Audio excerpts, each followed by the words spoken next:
Es una de las ideas en el libro que más miedo tenía yo a dejar por escrito. Estás escuchando Radio Primavera Sound, proudly presented by Cupra. Me da miedo el compromiso. Amiga, date cuenta. Me quedé sin batería. Amiga, date cuenta. Amiga, date cuenta que ese vato vale verga.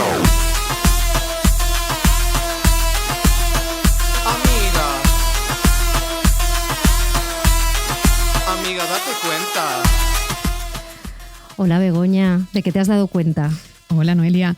Mira, me he dado cuenta de que en el futuro, si la gente hace fiestas temáticas de los 2020, igual que tú ahora te pueden invitar a una fiesta de los 80 o de los 90 o de los 2000, ¿te acuerdas cuando se vendía mucho en Vinted o en Depop? Y2K, ¿no? Para vender algo tenías que poner que era de los 2000 y sí, ya lo vendías. El outfit femenino que va a llevar la gente para ir, sin pensar mucho, la gente que no se curra mucho los disfraces, sobre todo, para ir a estas fiestas de los 2020, está claro cuál será. ¿Cuál? Será el legging, la malla, vale, el calcetín deportivo por encima con rayas, una bamba gordota, una sudadera y, si lo quieres completar más, una gabardina, una gorrita, AirPods y una taza Stanley o un café. Ahora se está variando un poco en esta primavera, y en lugar de la gabardina, que es lo que se suele llevar para romper, ya no hace frío, ya estamos en verano directamente. Bueno, ya, pero estos días pasados lo que se ha llevado mucho también es la bomber viral de Zara. Que yo desconocía y tú me la has enseñado y ya he visto a una chica con ella. ¿Ves? Claro, en el momento en que lo tienes ya lo ves. Sí. Que sí, que es la que lleva todo el mundo y además la ha copiado. Hay copias de Shein, o sea, copia de copia. ¿Copia de Zara? Sí, claro. ¿Pero la de Zara es una copia de alguna? Seguro, no sé de quién, no sé exactamente. Vale. Es curioso ver ahora cómo de los marrones hemos pasado a los azules de Celine y a los rojos de Celine, del desfile de Celine en Mango y en Zara. Pero esto es marrón, es la bomber de piel falsa de Zara, con la manga raglan, un poco ochentera, con el cuello así subido, cerradita, tal. Y entonces con eso haces aún más bodycon, porque claro, la bomber te queda aquí, entonces ya enseñas el culo con la malla. El melocotón. El melocotón, muy exacto. Bien, muy bien. Y este outfit, he hecho un poco de historiografía, que busqué un artículo de Decat, es todo lo que he hecho, pero nació en 2020 ya. Vale. Entonces realmente empieza con la década. El calcetín encima de la malla. El calcetín encima de la malla, sobre todo. Y lo venimos arrastrando hasta ahora, que ya estamos en 2026. Esto, la primera en ponérselo fue Kaia Gerber, para de Hikes, de estos de Hikes, de Los Ángeles, ya antes de la pandemia. Y luego enseguida se lo pusieron también Emily Ratajkowski, Bella Hadid y todas estas, y luego ya todo el mundo el calcetín encima de la malla. Y tú no estás a favor. Yo creo que esto tiene que morir. Vale. Es que vengo a decretar el final de esto, ¿no? Cada uno que haga lo que quiera, pero pensemos en la cosa un poco caricaturizable que tiene y pensemos qué queremos decir con esto, ¿no? Sobre todo con la gabardina. Pago ClassPass, pero también me leo el libro de moda. O sea, es como... Porque tiene ahí una ruptura... Claro, yo creo que en el fondo hay mucha gente que cuando va al gimnasio, sale del gimnasio y se va a trabajar. Y llevas la chaqueta un poco Sí, es una cosa como de transición. Claro. Pero también es un outfit muy de no gimnasio. Como de ir a hacer recados, de sentarte a tomar algo. Es un poco de vida ociosa, yo creo. Es el outfit de la vida ociosa o del trabajo flexible. También es por eso se impuso en pandemia. Sí, porque es el outfit de la Claro, porque cuando ves el A Day in My Life, ¿no? De la gente, siempre es como aquí todavía... Gracias al cielo no se estila, pero no está el fenómeno Equinox, ¿no? En España, que es el gimnasio con coworking. Claro, bueno, la gente existen. Hay gimnasio coworking. Sí. Qué horror. Sí. Que ya vive por y para la superación personal, ¿no? Claro. Pero sí que he visto muchos vídeos de chicas que hacen de ir con la gabardina, claro, como me dijiste, ahora ya me fijo más. Hoy he visto a una, la Lisa esta que vive en Nueva York, que ha dicho, acompáñame un día, y se iba de el Equinox, llamadas, al desfile de Altuzarra, no sé qué, y llevaba la gabardina. Claro. Y las mallas. Y las mallas. Y el calcetín, porque esto lo lleva todo el mundo. El calcetín no lo sé porque, claro, las mallas, o sea, se la veía... Claro, se la veía por abajo. Claro, no le he visto Yo creo también que es muy bodycon, esto es la típica palabra de persona que ha trabajado en revista de moda, que igual la gente no la conoce, tú sí, pero que es body conscious, ¿no? Que es, ¿no? Como pues los que vestidos de Henry Leger en los 2010. Amarradet. Tetas, culo, tripa metida, ¿no? Esto es bodycon. Sí. Entonces, claro, es un outfit bastante bodycon y eso es lo que por mí hace que no haya entrado nunca en el mundo del feísmo bien. Porque el feísmo bien, para mí, es Prada, ¿no? Que es cuando te presenta una cosa que al principio te parece fea y al cabo de 6 meses te parece aceptable y al cabo de un año te parece muy bonita. Sí, te entiendo. ¿Vale? Pero el feísmo ese siempre tiene que jugar un poco y tiene que ser de entrada no favorecedor. Sí, que tiene que provocar disruptor. un glitch visual, tiene que ser un poco disruptor. Y esto nunca ha sido disruptor. Vale. Y aparte no le queda bien a nadie.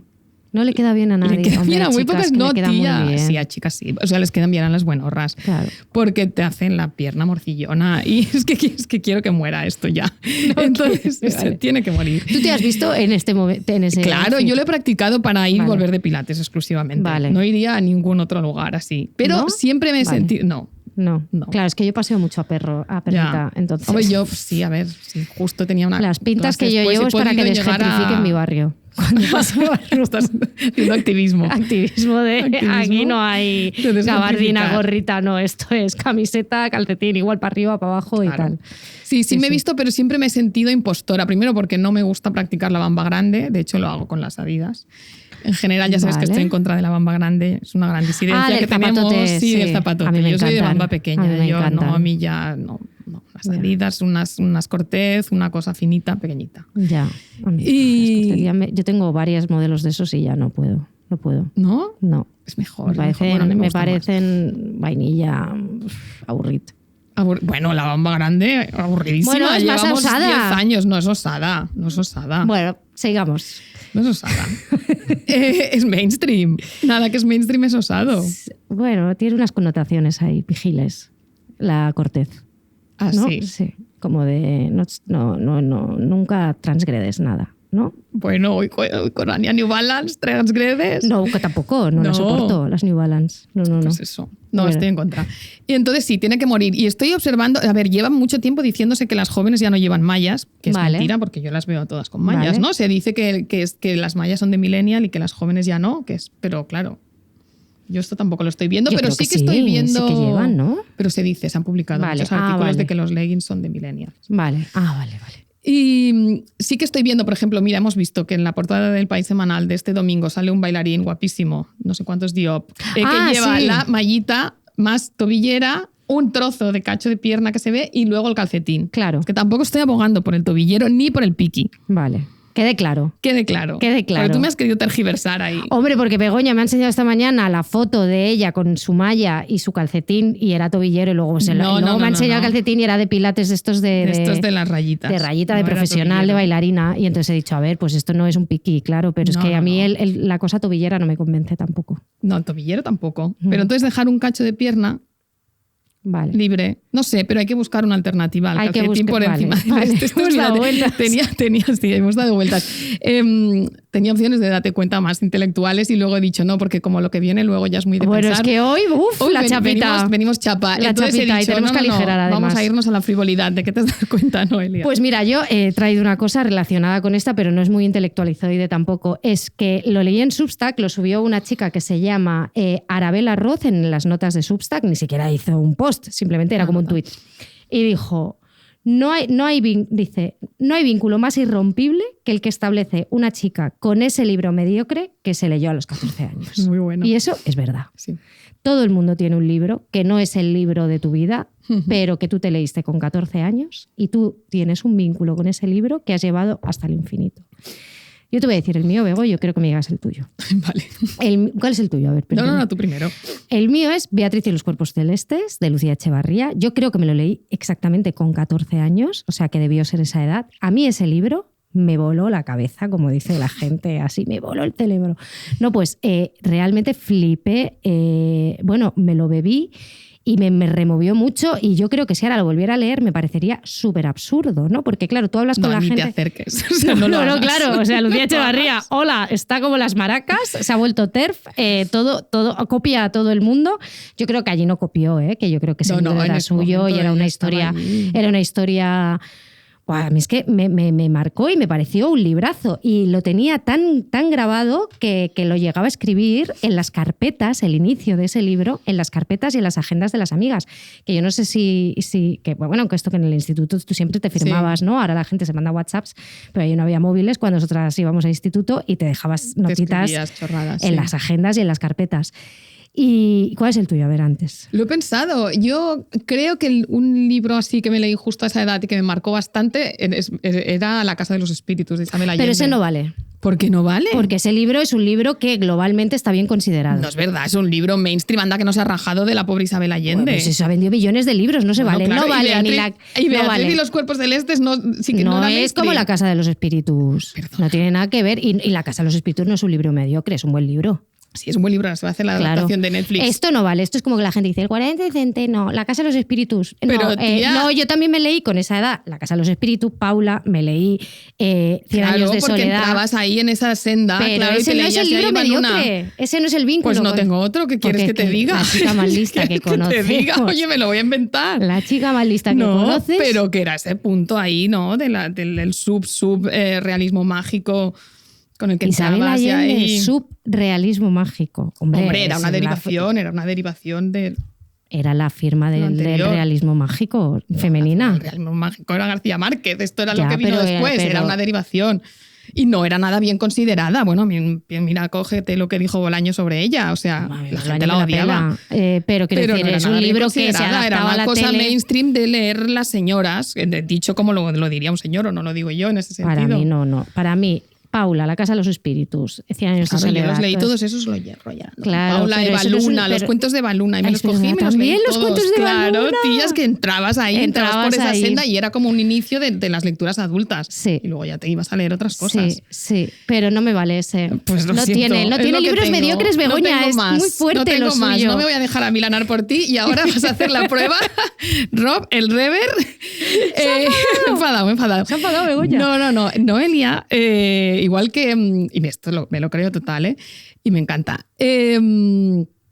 Igual que Zendaya sabe recitar el inicio de Law and Order, ¿no? Sí, que lo hemos visto en lo un hemos clip de visto promo en con The Robert Drama. Pattinson, Sí. The Drama, que tenemos ganas de ver. Como me enfade, te diré el spoiler de The Drama, que me lo sé. No. Está enfadada, de verdad. Venga, Te seguimos. lo diré. Entonces, Venga, yo Zendaya tengo- sabe recitar eso y tú sabes recitar el inicio de Beatriz y los Yo cuerpos creo que celestes. yo creía que lo sabía recitar porque yo lo escribía en las carpetas porque me lo sabía de memoria. Yo no iba con el libro de Beatriz y los cuerpos celestes al instituto, pero venga, vamos allá. No intentes enterrar el dolor. Se extenderá a través de la tierra, bajo tus pies. Se filtrará en el agua que hayas de beber y te envenenará la sangre. Luego sigue, que voy a leer un poquito porque lo he buscado en internet. Porque claro, yo ese libro me lo dejé en casa de mis padres. Las heridas se cierran, pero siempre quedan cicatrices más o menos visibles que volverán a molestar cuando cambie el tiempo, recordándote en la piel su existencia y con ella el golpe que las originó. Y el recuerdo del golpe afectará a decisiones futuras, creará miedos inútiles y tristezas arrastradas. Y tú crecerás como una criatura apagada y cobarde. ¿Para qué intentar huir y dejar atrás la ciudad donde caíste? ¿Por la vana esperanza de que en otro lugar, en un clima más benigno, ya no te dolerán las cicatrices y beberás un agua más limpia? A tu alrededor se alzarán las mismas ruinas de tu vida, porque allá donde vayas llevarás a la ciudad contigo. No hay tierra nueva ni mar nuevo. La vida que has malogrado, malograda queda en cualquier parte del mundo. Madre mía, Madre Lucía, mía. ¿eh? Lucía, no intentes... Y yo ahí con 13 años, no intentes enterrar el dolor. Se extenderá. Intensa siempre. Intensa siempre. Venga, vamos con ello.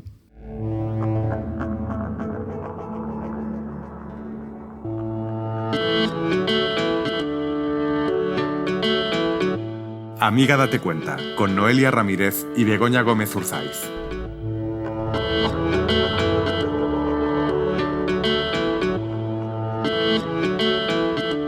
Esto es un tema. Bienvenido al espacio de BookTok, Bookstagram. De Amiga Somos Date Cuenta. booktokers. Somos booktokers. Estamos aquí, estoy nerviosa. ¿Estás nerviosa? Estoy nerviosa. Booktokers de la especie pringada. Sí. De la especie que no cobra. Porque, vamos a decirlo, hoy venimos muy recomendadoras, venimos con pilas de libros porque se acerca San Jordi. Nuestro día favorito del año.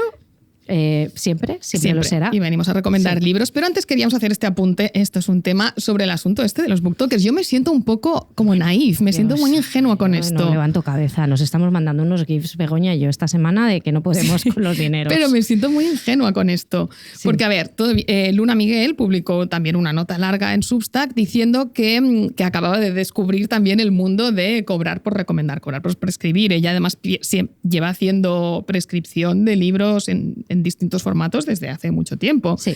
Y entonces alguien le ofreció, creo que todo venía de que alguien le había ofrecido dinero por hablar de un libro. Y entonces se le ocurrió entrar, esto me lo explico ya después, se le ocurrió entrar en sus DMs que no suele mirar y vio que tenía muchas ofertas, que muchas veces le habían ofrecido y se le dinero por hablar de libros. Hostia, dinero por hablar de libros, sí, sí. Y ella decía sobre este tipo de contenido, las tarifas triplican o cuatriplican lo que se puede llegar a cobrar por presentar un libro, duplican lo que cobras por escribir un texto largo en Babelia, triplican lo que se gana haciendo un informe de lectura para un buen sello literario. Es decir, trabajos de escritura homologados en los canales tradicionales. Ella dice, me parece bien que se cobre por el ejercicio de la crítica, porque es un trabajo cultural, a nosotras también, nos parece bien que se prescriban nuevos medios, pero esto es otra cosa, ¿no? Esto es un ad sin el hashtag ad. Claro, que además que en Instagram debería ponerse, ¿no? Sí, claro. Como siempre, cuanto más, yo no sé en TikTok. Transparencia, mejor. Sí. ¿Te acuerdas que también vimos un clip de La vida es un reel de Lucía Soya Sobral en el programa de Nara Álvarez diciendo que ella reconoce las críticas a su libro A comer las flores que se han hecho con ChatGPT. Con ChatGPT, porque siempre dice lo mismo. Porque siempre acaba con la misma movida. Y entonces dice, mira, esta también lo ha puesto de ella. Claro, pero ¿qué sentido tiene que tú recomiendes un libro usando la IA? Es que no me cabe en la cabeza. Bueno, pues porque es generar contenido y tal, claro. ¿no? Y es ahí pues hacer cositas, reels, que vaya el reel ahí, que vaya el reel. Entonces tú escribiste a Luna y dijiste, ¿qué pasa aquí? ¿Qué pasa aquí? Sí. Y se están proponiendo estos. Y luego he buscado también, he buscado TikToks de bookstagramers, de booktokers que lo dicen como muy claramente, ¿no? Te envían el briefing, tú tal, te envían el tipo de contenido, tú pactas, firmas, no sé qué, lo explican con bastante claridad. Y hemos investigado un poco sobre las cifras que se están pagando, ¿no? Sí, Begoña ha hecho de Carmen Sandiego. Sí. 900 euros por una reseña larga en YouTube, de unos 20 minutos. 900. Todo esto depende siempre de los followers que tengas. Vale, claro. 400 por una story de un unboxing, que es simplemente sacar el libro y mencionarlo y enseñarlo. Luego debe haber muchos que cobran muchos menos, mucho menos. También vi a una tía que decía, además enseñaba ella sus estadísticas, tal, era muy transparente y decía que había ganado pues, 150 euros en 3 meses. Que es poco. Pues sale. Que es poco, pero vaya tela, ¿eh? Y nosotras aquí gratis. Nosotras aquí, bueno, a ver, claro, no nos han pagado por hablar de estos libros, ya os lo decimos. No. Los que traemos aquí hoy es prescripción nuestra y haciendo esto. Había artículos, además, que tú habías visto de Baffler sobre ese el dinero. pack es buenísimo. De Baffler publicó un pack de artículos que se titulaba La profesión que no existe. La profesión que no existe es la escritura, no es una job. Y hay algunas historias buenísimas. Entonces había varias firmas de lo que tienes que hacer para sobrevivir escribiendo. Vale. Había una que me impactó muchísimo sobre una tía que trabaja como abrazadora profesional, cuddler, que es un trabajo que es limítrofe con el trabajo sexual. Está definido por no ser trabajo sexual, porque de hecho tú cuando firmas un contrato, cuando vas a tener un encuentro como abrazadora, firmas todo lo que no pueden hacer, ¿no? No me puedes tocar aquí, no puedes sobrepasarte, no puedes pedir sexo, tal. Pero a la vez parece ser, lo contaba esta chica en el texto, mientras hacía esto estaba haciendo un MFA de escritura creativa en Columbia, me parece, como súper prestigioso. Claro, pero se ganaba la vida haciendo esto. Pero hay muchos Reddits de tíos que dicen, mira, arriésgate, porque si tú pagas mucho menos, pagas solo 60 euros por una sesión de 1 hora con una abrazadora de estas, mientras que a una prostituta le tienes que pagar 500, arriésgate porque si te sale bien, pillas cacho. Ah, hostia. Entonces los tíos lo utilizan en este. De hecho, hay un porcentaje enorme de veces en las que sale mal. Entonces, ¿no? Te tienes que plantar o tienes que pedir ayuda. Qué duro.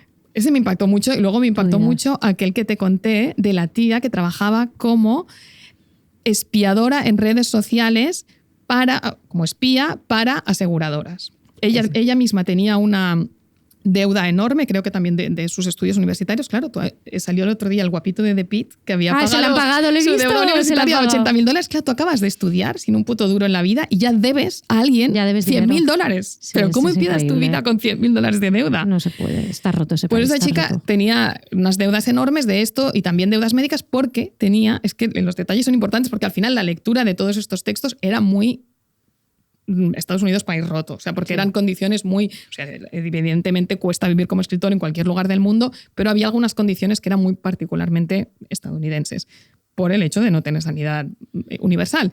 Por ejemplo, esta chica tenía simplemente pólipos nasales, que no suena como algo especialmente grave, ¿no? Pólipos en la nariz, lo explicaba. Pero ¿Qué implicaba eso? ¿No? Seguramente, no conozco a nadie que los tenga, pero seguramente aquí vas al CAP y te lo arreglan y sales respirando y ya está. Es que además es como muy metafórico, es una metáfora casi muy in your face, ¿no? Porque lo necesitas para respirar. Sí. Entonces eso le implicaba que o bien pagaba mínimo $1.000 al mes de seguro, que también tela, ya empiezas el mes con $1.000 menos, o se ponía una inyección al año que le costaba 20.000. Hostia. ¿Vale? Entonces, pues por eso necesitaba más pasta. Entonces, pero ella encontraba este trabajo como espía para las aseguradoras. Para pagarse la inyección. Claro, ¿y en qué consistía ese trabajo? En espiar a gente que había reclamado a sus aseguradoras dinero por cosas que le habían pasado, la aseguradora no lo quería pagar, entonces contrata a esta empresa que va revisando las redes sociales. Entonces, por ejemplo, ella se acordaba de una madre soltera, maestra de una niña con discapacidad, que había hecho danzas de TikTok con su hija. Vale. Entonces su trabajo era decirle a la aseguradora, tan mal no estará esta señora que mírala haciendo danzas de TikTok. Tan mal no estarías. O sea, era terrible. Entonces, claro, era el sistema capitalista obliga a unos obreros a traicionar a otros obreros. O sea, lo que hice por escribir este libro, que luego a lo mejor para que venga un booktoker y hable de él y cobre 900 euros. Madre o sea, mía, es que era todo, lo recomiendo muchísimo, ¿eh? Estaba todo en abierto en The Baffler. Está todo fatal. Está todo fatal. Hola, somos Inés y Paula del podcast Punzadas Sonoras. Nos hemos colado por aquí. Aunque seguro que lo que estás escuchando es una maravilla, porque estará producido por Radio Primavera Sound, queríamos invitarte a escuchar Punzadas Sonoras, un podcast en el que reflexionamos sobre filosofía, cultura y literatura de manera rigurosa y amena. Nos vemos por allí. Besos.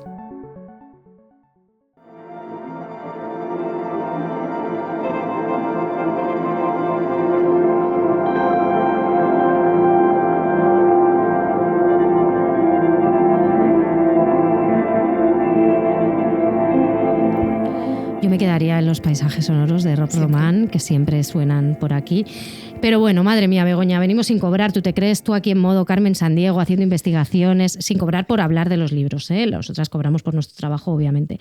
Pero vamos a hacer una tienda San Jordi. No somos booktokers. No somos booktokers, ¿no? Booktokers, mira, dicho tukers, además, como fuera YouTube. Somos lelas. A mí cuando Bego me empezó a decir esta investigación que estaba haciendo, me dijo...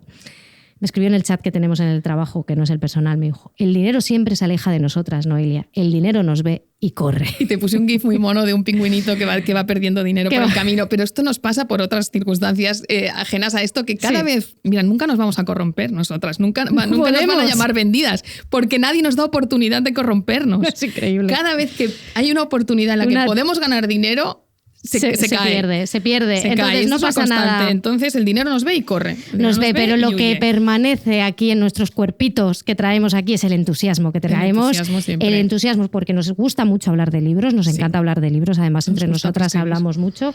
Y como llega nuestro día favorito del año, que es San Jordi, nunca será el día del libro, por favor, es San Jordi, que invento es.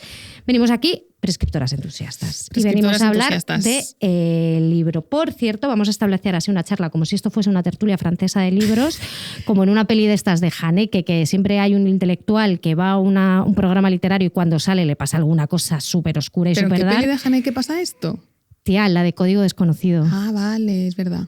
Que iba, ¿no? Sí. Iba a la tertulia. Y yo he pensado, ¿qué peli de Haneke Yo recuerdo pasa esto? Pero... totalmente Código Desconocido era, ¿no? Sí. Bueno, esa peli en la que... Sí. Que yo en el cine hice... ¡ah!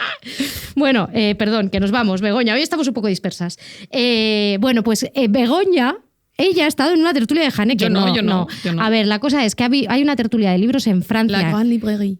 ¿Cómo? Creo, no sé. Bueno, lo ha dicho muy bien. No sé, es un programa muy famoso al parecer. Es el programa de libros que nos dijo Alex Vicente, amigo, colaborador, periodista cultural fantástico y maravilloso, nos dijo, es el programa de libros en Francia. O sea, has estado allí y hubo una tía muy famosa, una escritora, que habló de tu libro. Décide de disparaître, Nadia Dame. Je vous la pose cette question. Eh bien, ça dépend si on est une femme ou un homme. Si on est une femme, on peut disparaître por plein de raisons. Bueno, habló de mi libro y no se acordó de mi nombre, pero dijo, bueno, es igual. Una periodista española ha escrito un libro pero libro y habló de tu frase hit. Tu frase hit, que la dijo. ¿Cuál era? ¿Cuál era tu frase? Tu frase hit está: los hombres... Sí, porque lo han puesto como tagline en Francia, ¿no? ¿vale? Las mujeres abandonan, los hombres se van o algo así. Era. Muy bien. O algo así, no. Algo es tu así. frase hit. No, Estamos muy orgullosas. Es igual, aquí la única autora San Jordi este año eres tú. Explica, por favor, hombre. Bueno, Begoña famosa en Francia, yo lo quería decir, ya está, famosa. Y ya has empezado a firmar, te ha traído Nacho Medina antes un ejemplar para firmar, prepárate. Es verdad, sí lo tiene aquí. Nacho, claro, vas a firmar por San Jordi, que están aquí todos.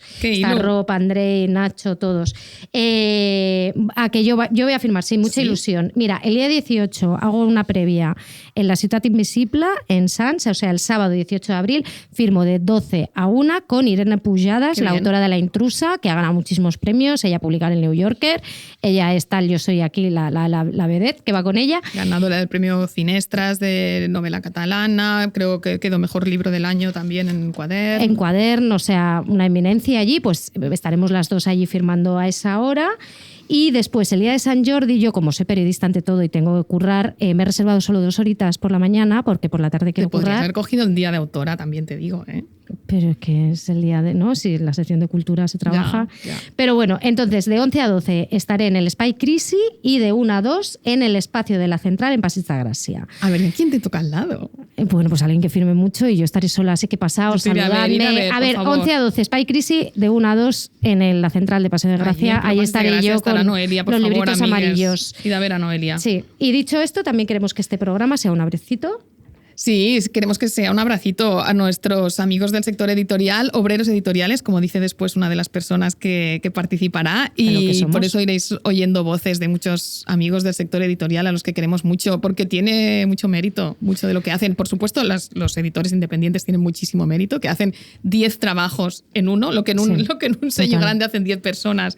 Lo hacen una sola persona, que es alucinante. Es alucinante, y por amor allí a proyectos en los que se cree, en los que se apuesta, en los que están ahí. Catálogos alucinantes también. Ponen todo el cariñito, hay mucho entusiasmo y hay mucha gente de verdad. Porque pero la también gente hay mucho normalmente... empleado de editorial que también trabaja con mucho entusiasmo. Bueno, claro, conocemos a muchísimos, de editoriales grandes, pequeñas, medianas, y todo. O sea, amamos a todo el mundo, así que vamos con ellos. Hola, soy Adrià Rosell de la editorial Lava. Y tengo el honor, porque soy un amiguer y escucho todos los programas desde el principio, de poder participar en esta edición de recomendaciones de San Jordi. Así que muchas gracias, Begoña y Noelia. Y nada, voy a recomendar un libro que leí hace un año o así, pero todavía me da muchas vueltas en la cabeza y me gustó un montón. La mano que cura, de la escritora colombiana Lina María Parra. Aquí editado por Tránsito, que siempre hace cosas muy, muy interesantes.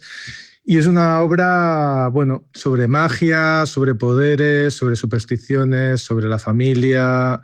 La magia es real, es simbólica y sobre todo va sobre las relaciones entre madres, hijas, el traspaso de saberes entre mujeres, los cuidados, el duelo, las ánimas.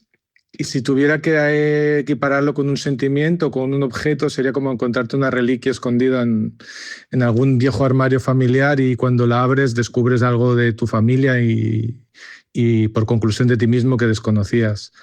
Es un libro de una autora que me encanta, todo lo que hace Lina es una maravilla. Creo que va a publicar un nuevo libro de relatos y tengo muchas ganas de leerlo. Además, aprovecho y recomiendo 2 cositas muy cortas. Una obra de poesía, Un conjuro, de Paula Melchor, que se acaba de publicar con Letra Versal.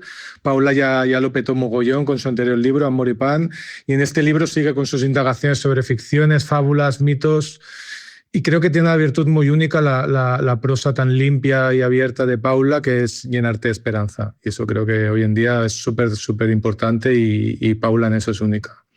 Y por último, una recomendación de un libro que seguro que todas las amigas conocéis más que de sobras, que es Traumacore, las crónicas de una disociación feminista, de Noelia Gómez Gabriel, publicado por esta editorial tan exquisita que es Cielo Santo. La edición es preciosa y el libro es urgente, y el concepto del feminismo disociativo que trabaja también Nuria, mezclando crónica personal, lo político, lo gótico, la teoría. Es un libro complejo que creo que cada vez que lo lea seguramente me atravesará por sitios distintos. Es un libro que parece un cuchillo y seguro que te hará sangrar en distintas partes del cuerpo en función del momento en que lo leas. Y nada, feliz Sant Jordi, muchas gracias. Un abrazo. Muy bien, Adrià, Sí, Adrià, hemos de decir que estos audios que vais a escuchar son de personas de amiguers del gremio editorial a las que les hemos pedido que nos recomienden un libro que no sea de su negociado. Exacto. O sea, ni de su editorial, ni de lo que hayan traducido. Ni lo que ellos traducen, exacto. Ni con los autores que vamos a destacar trabajan. cosas de su negociado. Sí. Adrià publica cosas fantásticas en Lava, por si no los tenéis reconocidos, son estos cubiertones que hace en tapadura. Su gran hit de su catálogo es El cielo de la selva, de Elaine Vilar Madruga. Está relacionado un poco con este libro de Gabriela Jáuregui, que es una novedad que tiene ahora por Sant Jordi, que se llama Zorra. Me encanta. Porque creo que él llegó a este libro a través de Elaine. Ah, muy bien. Y están los agradecimientos. Muy bien. Yo me lo he leído. ¿Te gustaría a ti? Es una cosa un poco narrativa prepper. Me gusta ya. Prepper y narrativa de la cabaña, que es un subgénero cada vez más explorado, la fantasía de la cabaña. Es una pareja llamados enigmáticamente él y ella, se retiran a una granja, tienen ahí unas gallinas que no les dan huevos, están todo el rato desnudos en la granja, que ya sabes, esta gente va a coger frío. Sí. Y se les aparece esta presencia inquietante que es una zorra, literal, un animal que se va apareciendo. Cada capítulo se titula como una parte distinta del animal, como la trufa, que es la nariz, las nalgas, el lomo. Luego aparece también otra intrusa humana. Se establece ahí una especie de triángulo con esta pareja aislada y tiene una atmósfera muy inquietante y cinematográfica. Pues aquí ya una de las primeras recomendaciones. Seguimos. Hola, nosotras somos Blanca y Sofía, editoras de Cielo Santo, y nuestra recomendación para este Sant Jordi es La forma extensa, escrito por Kate Briggs y traducido y publicado en castellano por Como Ediciones. Un libro que nos cuesta un tanto clasificar y describir, y suponemos que por eso nos gusta tanto. Se mueve entre la novela, el ensayo y la reflexión. El punto de partida es sencillo. Una mujer y su bebé pasan el día juntas en su apartamento y desde la cotidianidad de los gestos y los movimientos por la estancia, el libro comienza a abrirse y transformarse en la mente misma de su protagonista. Briggs en el camino divaga sobre el acto de leer, de traducir, de pensar, pero sobre todo habla sobre el tiempo, la creación y el poder de la atención. Lo que más nos gusta de este libro es que es en el fondo una especulación, un intento de entrever lo real desde ese lugar donde se cruzan lo cuántico y la poesía. Un libro que se construye a medida que lo lees, donde cada página se expande una nueva posibilidad y donde la autora crea un lenguaje único. Ideal si buscas una lectura introspectiva, distinta y si eres una persona en búsqueda constante. Fantásticas, las Cielo Santo, y suena muy bien esto. Y cuando he dicho cuántico, tú ya te has iluminado. Bueno, a mí totalmente, porque tú ya sabes que yo, todo lo cuántico, ahí estoy. Yo estoy, de hecho, en otro libro, en 2 libros de aquí se menciona la movida cuántica. Sí. Recomiendo algo de las Cielo Santo. Sí, mira, Adrià hablaba de Traumacore. Yo vengo a recomendar Químicas Piedades, que es el último ensayo, sale el día 16. Titulazo. Sí, es que ella había hecho Piedad Química, no confiéis en la Piedad Química cuando hizo aquello en 2017, y ahora ha hecho Químicas Piedades. Es de Marta Chávez, la investigadora cultural, está prologado por Mackenzie Ward, lo tenéis en Cielo Santo, sale el día 16, pero ya lo podéis coger en preventa. Yo me lo he leído, he entrevistado a Marta, te envié con esto de lo cuántico, mientras lo estaba leyendo, la frase «la ketamina actuaría como un transportador cuántico», emocionada porque también lo creo. Pero bueno, ¿de qué va este libro, no? Hay que decir que tú llevas mucho tiempo pensando en que la ketamina es la droga definitoria de esta década. Claro, es que esto, ¿sabes lo que pasó? Yo llevaba, bueno, yo ya veía señales por todas partes. Es que este ensayo, es que yo doy gracias, además que lo haya escrito ella, porque cuando nadie lo podía... dice urgente, es un ensayo urgente, una novela urgente, y en este caso es real, ¿no? Era urgía sí, esto. No, porque claro, o sea, estaba por un lado que el hecho de que en las ficciones que veíamos la ketamina cada vez estaba más instaurada, ¿no? Desde en The Pitt, por ejemplo, los médicos inyectan ketamina de una manera, cuando veíamos Urgencias, ya sabéis que aquí los dramas médicos se consumen bastante, en Urgencias nadie enchufaba ketamina, ¿no? Como mucho igual había algún opiáceo, pero la ketamina no. Hay cada vez más ketamina en el agua, ¿no? Digamos, Elon Musk consume abiertamente ketamina y lo dice, y muchas de sus decisiones empresariales han sido a través de la ketamina. Las mormonas, por ejemplo, hacían terapia con ketamina y tal, y de hecho yo busqué una clínica en Barcelona para hacían terapia de duelo de ketamina y tal, porque me parecía como interesante de explorar. Y cuando presenté el libro de Maite, después de que la grabamos aquí, lo presentó en Barcelona, vinieron las dos editoras de Cielo Santo, porque ellas habían editado a Maite también en su anterior libro, y me dijeron precisamente, vamos a sacar este libro sobre la ketamina de Marta Chávez. Y yo ya dije, bueno, Marta Chávez, persona que no he podido citar más por el texto que hizo de Confíate en la piedad química, que fue un texto que hizo hace unos años, en el que hablaba de la sociedad de policonsumo y cómo todas consumimos las drogas como fármacos, los fármacos como drogas, todas estamos aquí politoxicómanas perdidas, ¿no? Que fue un texto que me llegó muy dentro, y además y cómo se ha infiltrado también el consumo de droga, una cosa que antes podía ser de una manera muy recreativa, en la propia supervivencia laboral. ¿Pero de qué va este ensayo? Este ensayo, mira, Marta,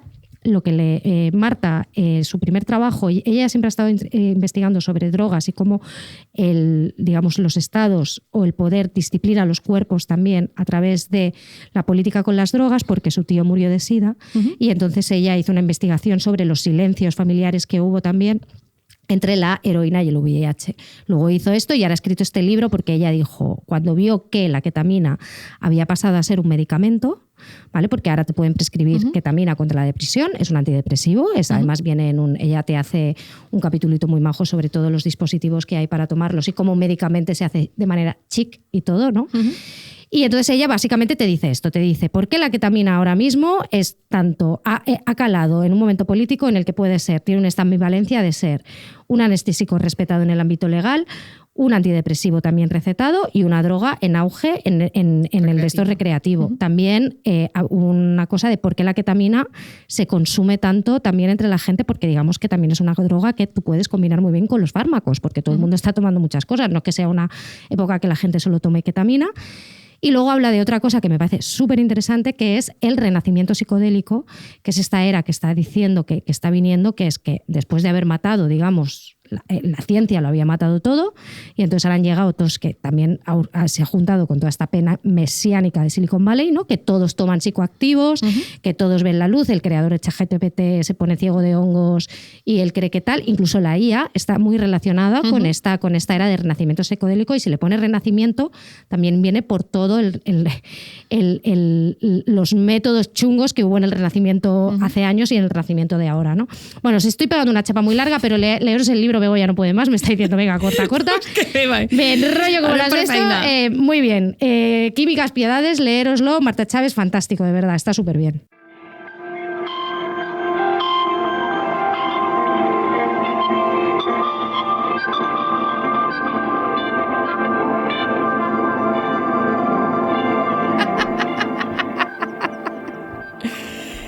Psicodélico también nuestro Rob. Rob muy serio, pero Rob no había tomado ketamina cuando había hecho esto, porque Rob la ketamina no la toca. Pero hay un poco disociativo también, ¿no? Disociando. Si estamos todas disociadas, perdidas. Bueno, seguimos. Nuestra principal recomendación para este Sant Jordi, somos pesadísimos y venimos 3 programas hablando sobre este libro y vamos a volver a hacerlo 2. Es Eider Rodríguez, se nos ha olvidado el libro en castellano. No, yo lo iba a traer, pero no quería venir tan cargada. Vale. Aquí está en catalán. Y todo por el mismo hueco. Me ha apuntado el nombre en euskera. Den Azulo Perasen, no sé si lo he pronunciado bien, publicado por Susa. Sí. ¿Qué vamos a decir en catalán más? en Periscopi y en castellano en Random House. 6 cuentos increíbles. Estamos fascinadas con esos cuentos. Nos hemos hablado de los cuentos. Hemos dicho, pero tú cómo lo ves, tú cómo tal. Leéroslo todas. Hablad de cuáles son vuestros cuentos favoritos. Coincidimos bastante en que nos gusta mucho el segundo y el quinto. Mares y ruinas y lecciones de buceo. Sí. A mí me está creciendo mucho también el primero, Canícula. Bueno, claro, es que hay mucho tema ahí, ¿eh? Sí, hay mucho tema. Todos. Y es que el del agujero a mí también. Sí. Y luego el último, para mí, va aparte. El último va Cráter, aparte. ¿no? Va aparte. Es como es un estilo distinto. Te deja el corazón roto. Rotito. Muy bien, sí. Bueno, Eider, me gusta favor. mucho también Corazón de Pato porque lo veo ahí como un ejercicio de gamberrismo por parte de ella. Total. Es gamberrísimo ese cuento. Es muy Eider, sí. Muy bien. Seguimos. Amigos de la casa, tú te estás leyendo. El lunes entrevista a Eudal. Imaginar el fin, Imaginar la fi. Y Rajbert. Sí. Eudal Espluga, amigo de la casa, queridísimo. Sí, porque si os gustó, no seas tú mismo. Además que Eudal de la casa participó en Neorrancios. es un pensador aquí. Yo siempre digo que él va 3 pantallas por delante de los demás y él, antes de que tú lo pienses, él ya te ha escrito 3 ensayos. Y tú has puesto también, es verdad que él se lee todos los ensayos que tú ya no te tienes que leer porque ya se los lee él. Claro, es que Eudald se ha hecho todo, claro, te ha hecho todo el trabajo que tú dices, ostras, ese ensayo de Caja Negra, qué interesante, me encantaría tener tiempo para leérmelo, y ese ensayo en inglés que vi por ahí una vez, una portada, no sé qué, ya se lo ha leído, lo ha analizado y te ha hecho todo esto, ¿no? Bueno, vosotras sabéis que yo tengo mi cosa, como dice Begoña, mi cosa prepper, ¿no? Yo de que a veces de aislarme y de comprar ahí, de tener mis garrafas de agua, lo tengo ya. El otro día dije, me falta una garrafa, he gastado una, tengo que tener 4, tal. ¿Ah, bueno, sí? Sí, soy así del crazy. Pero sé que todo eso es mentira, que el preparacionismo y toda esta cultura es una cosa mega reaccionaria y tal. Pues Eudald en este libro no solo te viene a decir, por supuesto que es una cosa reaccionaria y por supuesto que es una cosa que está mal.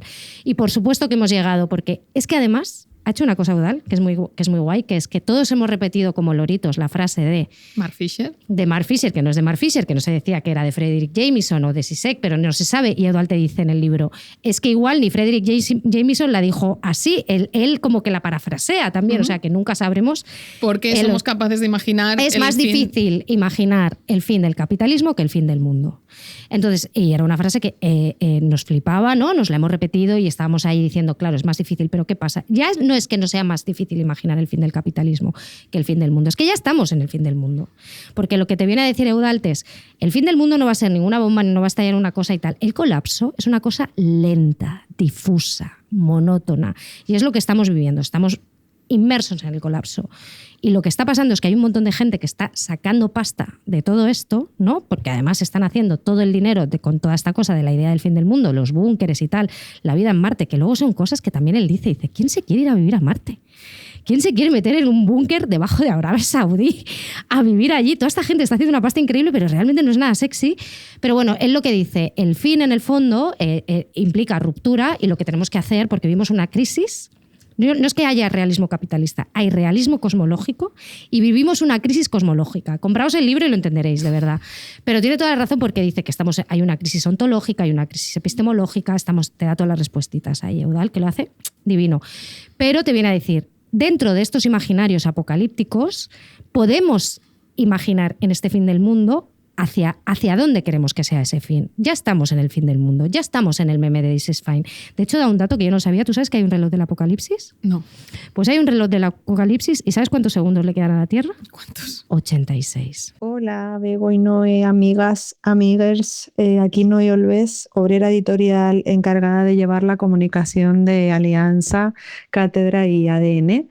Vengo a recomendarles para San Jordi, además de, por supuestísimo, Las Abandonadas y Nadie me esperaba aquí.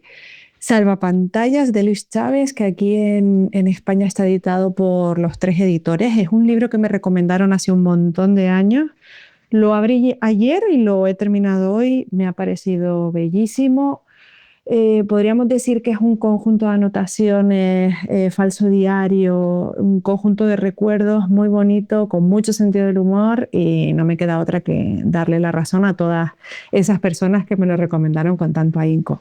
Espero que disfruten mucho de San Jordi y que estas 2 personas que son responsables de Amiga Date Cuenta se hagan millonarias a través de la venta de sus libros. Un beso a todas. Noé, te quiero. Es la mejor y qué bien que nos desee dinero. De verdad, gracias. Sí. Gracias, Noé. Gracias. Ojalá alguien te escuche de los negocios. Dime. Perdón, que quedan 89 segundos, no 86. Ah, bueno. Para el fin del mundo. Era importante. Rigor. Hombre, 3 segundos más, te da tiempo ahí a coger los calcetines. Claro. Imagínate. Sí. En los negociados de Noé, que son muchos, vamos a destacar un libro de que habrás visto seguro mucho estos días, que es Un estallido, la antología poética que publica Cátedra de Poesía Contemporánea, que va desde el 2000 al 2025. En la antología corre a cargo de Raúl Molina Gil y Álvaro López Fernández, y ahí hay un montón de nombres, algunos de los cuales han pasado por aquí. Bueno, Maite López Molina, muy orgullosas, y un montón de nombres que os sonarán: Berta García Faet, Luna Miguel, que antes hablábamos de ella, Juan Gallego Benot, Rosa Verbel, Viviana Collado Cabrera, Elena Medel, María de la Cruz, está todo el mundo ahí. Sí. Y muy buen regalo, ¿no? Hay un estallido de poesía. Estallido de poesía y de gente guay haciendo poesía, qué bien. Y de gente en cátedra, además, una cosa elegante, negra, allí. Bien. Sí. No, y es bonita la portada. Sí, es muy bonita, es muy bonita. Sí, veo que está rulando mucho. Seguimos con la pila. Mira, esto también es importante porque muchas... Estamos por toques total. Sí.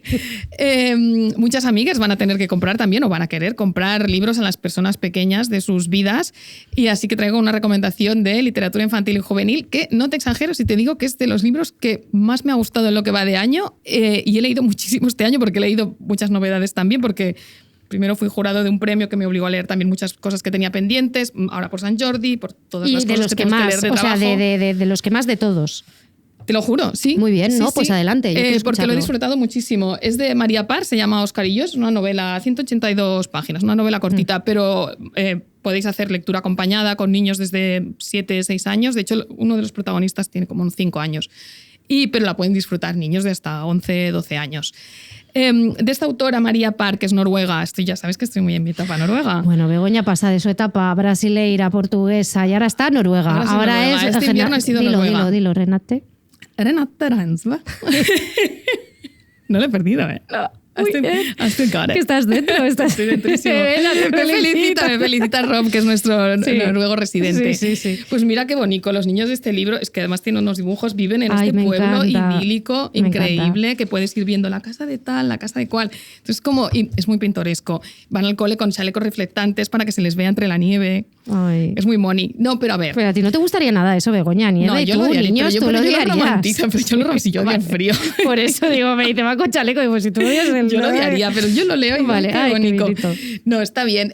A María Parr se la compara mucho, es como una bastante estrella emergente de la literatura infantil, se la compara mucho con Astrid Lindgren, vale. Yo creo que por la cosa nórdica y también porque ha ganado el premio Astrid Lindgren, que es el premio más importante de literatura infantil, pero a mí me recuerda más a una autora que me gusta mucho, que antes hablabas de biografías lectoras, yo creo que fue mi primera autora favorita. Ah, vale, ¿cuál? Christine Ostlinger, la austriaca. Vale, ni idea. Sí, seguro que la has leído. Querida Susi, querido Paul, El diario secreto de Susi, Mi amigo Lucky Leaf. No, yo los 5 leía. Pero esta tía publicaba muchísimo en El barco de vapor y en Alfaguara cuando nosotras éramos pequeñas. Sí, pero estoy segura de que las has leído. Tengo controlados. No. Pues yo creo que fue la primera vez en que me di cuenta, antes de entrar en el mundo Celia, en Elena Fortuna, a los 7 años, antes aún, fue la primera vez en que me di cuenta de que los libros que más me gustaban estaban escritos por la misma persona. ¡Qué guay! Me encanta este siendo vínculo. Muy pequeña. Y entonces dije, coño, cuando los escribe esta tía me gustan más. Claro. Buscaste la firma y... Sí, hombre, ¿no? Me di cuenta ahí, Ostlinger, yo qué sé. Muy bien. Entonces era como, la chica más lista que conozco. De verdad, pido a Lumen que ponga la foto de Begoña en cuadraditos en la portada. La más tonta también. Sí. Entonces, me recuerda mucho a Christine Ostlinger porque en el mundo de la literatura infantil y juvenil, desde Harry Potter sobre todo, bueno, desde siempre, está muy plagado por el mundo de los mundos fantásticos. Y todo bien con la fantasía, sobre todo en el mundo primeros lectores, es un poco plaga porque todos son sagas, las sagas dan más dinero. La niña lobo, la niña bruja, la niña hada, el niño es unicornio. Podemos hablar de cosas que les pasan a los niños humanos, humanoides, que se pelean con su amiga, que sus padres se divorcian, que su abuela se muere. Entonces cuesta mucho encontrar ficción realista bien escrita que no toma a los niños por tontos y yo siempre la voy buscando. Y también cuesta mucho encontrar entre estos libros que no estén muy dirigidos, que no sean funcionales, que no sean... cómprale este libro a tu hijo si tiene disidencias de género, cómprale este libro a tu hijo si va a tener un hermano, si está pasando por un duelo. Es lo que hay bastante, ¿no? Como todas estas colecciones de las niñas jefazas y tal, que son horrorosas. Que algunos de esos libros están bien, pero es que igual un niño encuentra más consuelo en una historia que no se parezca tanto a la suya, pero que le va a llegar, ¿no? Claro, sí, totalmente. Entonces, este libro me hizo pensar en eso porque contiene una historia de duelo, porque, vamos a decirlo, se muere el tío de los niños protagonistas, que da muchísima pena, el tío Oyvind. Hemos llorado en mi casa con este libro.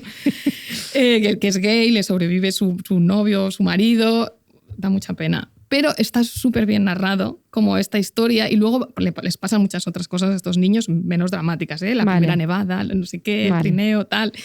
Pero está muy bien como va apareciendo porque no desaparece, no es un capítulo en el que muera y no vuelva, ¿no? Luego la primera vez que lo van al cementerio, claro, está narrado como con muchísima sensibilidad. Es de verdad que es un libro precioso. Ay, es que me lo voy a leer. Y de relaciones entre hermanos también es muy bonita la relación entre los dos hermanos. Oscar y yo, María Parr y edita Nórdica, que edita muy buenos libros de infantil y juvenil y también de adultos, pero me gusta mucho lo que hacen en este campo.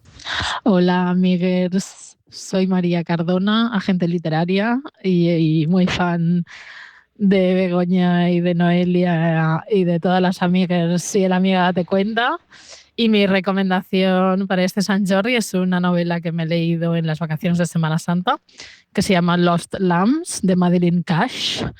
Ha salido ya en inglés, creo que en español saldrá pronto, con Salamandra, si no me equivoco. Y es una novela que me ha enganchado mucho, me ha hecho reír muchísimo, que era algo que echaba mucho de menos en la ficción. Y una novela que es ficción pura y que cuando crees que va a pasar algo malo realmente te lleva a otro sitio, que te hace reír. Es una crítica clarísima también a las vidas que vivimos. Y me he enamorado de las hermanas Flynn. Así que os la recomiendo muchísimo y que paséis un Sant Jordi lleno de libros y de rosas. Un beso. María La Cardona siempre al filo de la tendencia, ¿eh? Siempre, ya está. Esta novela, que es que yo la veo por todas partes. Está por todas portadones, porque además tiene portadones en la edición estadounidense. Me encanta, desde que vi esa cubierta me flipó, la de la letra infantil con el dibujito y la portada británica, que la vi el otro día en la librería Backstory, de Barcelona. Es chulísima también, es como un corderito. Ah, vale, ya sé cuál es. Sí. Azulita. Y de esta chica se ha hablado muchísimo porque ha vuelto a sacar este tema circular que nunca se acaba. Es guapa. Es guapa. Joven. Ya lo hemos hablado esto, y ya es lo la sabéis. It Girl literaria. Es la última versión de la It Girl literaria es esta Madeline Cash. Sí. Y forma parte de este entramado de Times Square, de estas modernas de Nueva York. Te llevaba una revista que se llama Forever. Sí, Leticia Vila San Juan también la recomendaba, que se la había leído. Sí, yo quiero leerla, yo la voy a leer. Además, claro. Una saga familiar a mí me chifla. Nosotras... Y aparece el poliamor ahí, la pareja abierta, que es el tema de la década también. La vamos a leer. Todo. Hablando de familias, sí, porque esta es una saga familiar, ¿no? Los Lambs. Tenemos aquí este libro también, de comida familiar, que es de Alicia Álvarez Vaquero, que si las amigues ya saben, atentas cuando fuimos a Asturias. La tuvimos hablando de su proyecto, de La Refugia. Sí, y ha sacado este libro con Buen Dolor, que es una editorial de anti-ayuda, ¿no? Anti-ayuda, sí, muy interesante. Y bueno, yo lo he leído esta Semana Santa. Yo quiero leeros la autoayuda. Sí, lo hemos leído las dos, yo también lo he leído. Y es que era muy curioso porque lo estaba leyendo mientras me pasaba esto, ¿no? Dice, ¿qué es esta sensación en la tripa que me asalta al ponerme en camino hacia el evento familiar que tengo programado para hoy? Yo me lo he leído yendo a Semana Santa a ver a mi padre al pueblo y he dicho, dolor de barriga. Yo organizaba una comida, además, para 34 personas. Valentísima tú. Sí, y salí airosa, pero el dolor de barriga, comida familiar, ¿qué es lo que pasa? Esto está ahí, ¿no? Trata muchos temas. A mí me ha gustado mucho, lo conecto un poco con esta idea que están hablando ahora algunas teóricas del mundo abolicionista de la familia, que es reformular la child liberation, o sea, la liberar a los niños del mundo adulto, digamos. Esto hay una tía que me lo he apuntado, una teórica marxista, Lorna Finlayson, una filósofa política de la escuela marxista que está desarrollando esta idea de la child liberation, que va apareciendo aquí, ¿no? Un poco también como de toda esta idea de un niño merece derechos, nazca donde nazca. Sí, totalmente. Es uno de los muchos temas en los que trata Alicia. Sí, yo estoy muy contenta de que haya incluido, hay muchísimas referencias en este libro, hay un total de 93, ni más ni menos, que llevan un QR al final para que tú puedas seguirlo. Y además está escrito de una manera un poco cuántica también, con unas notas de página ampliadas que tú puedes ir siguiendo distintos hilos. Sí, a mí yo le quiero dar las gracias aquí a Alicia por verbalizar el asco que da esa frase del anuncio de Campofrío, que es seguramente la mesa de nuestras casas sea el lugar más tierno del mundo, que dice Belén Rueda.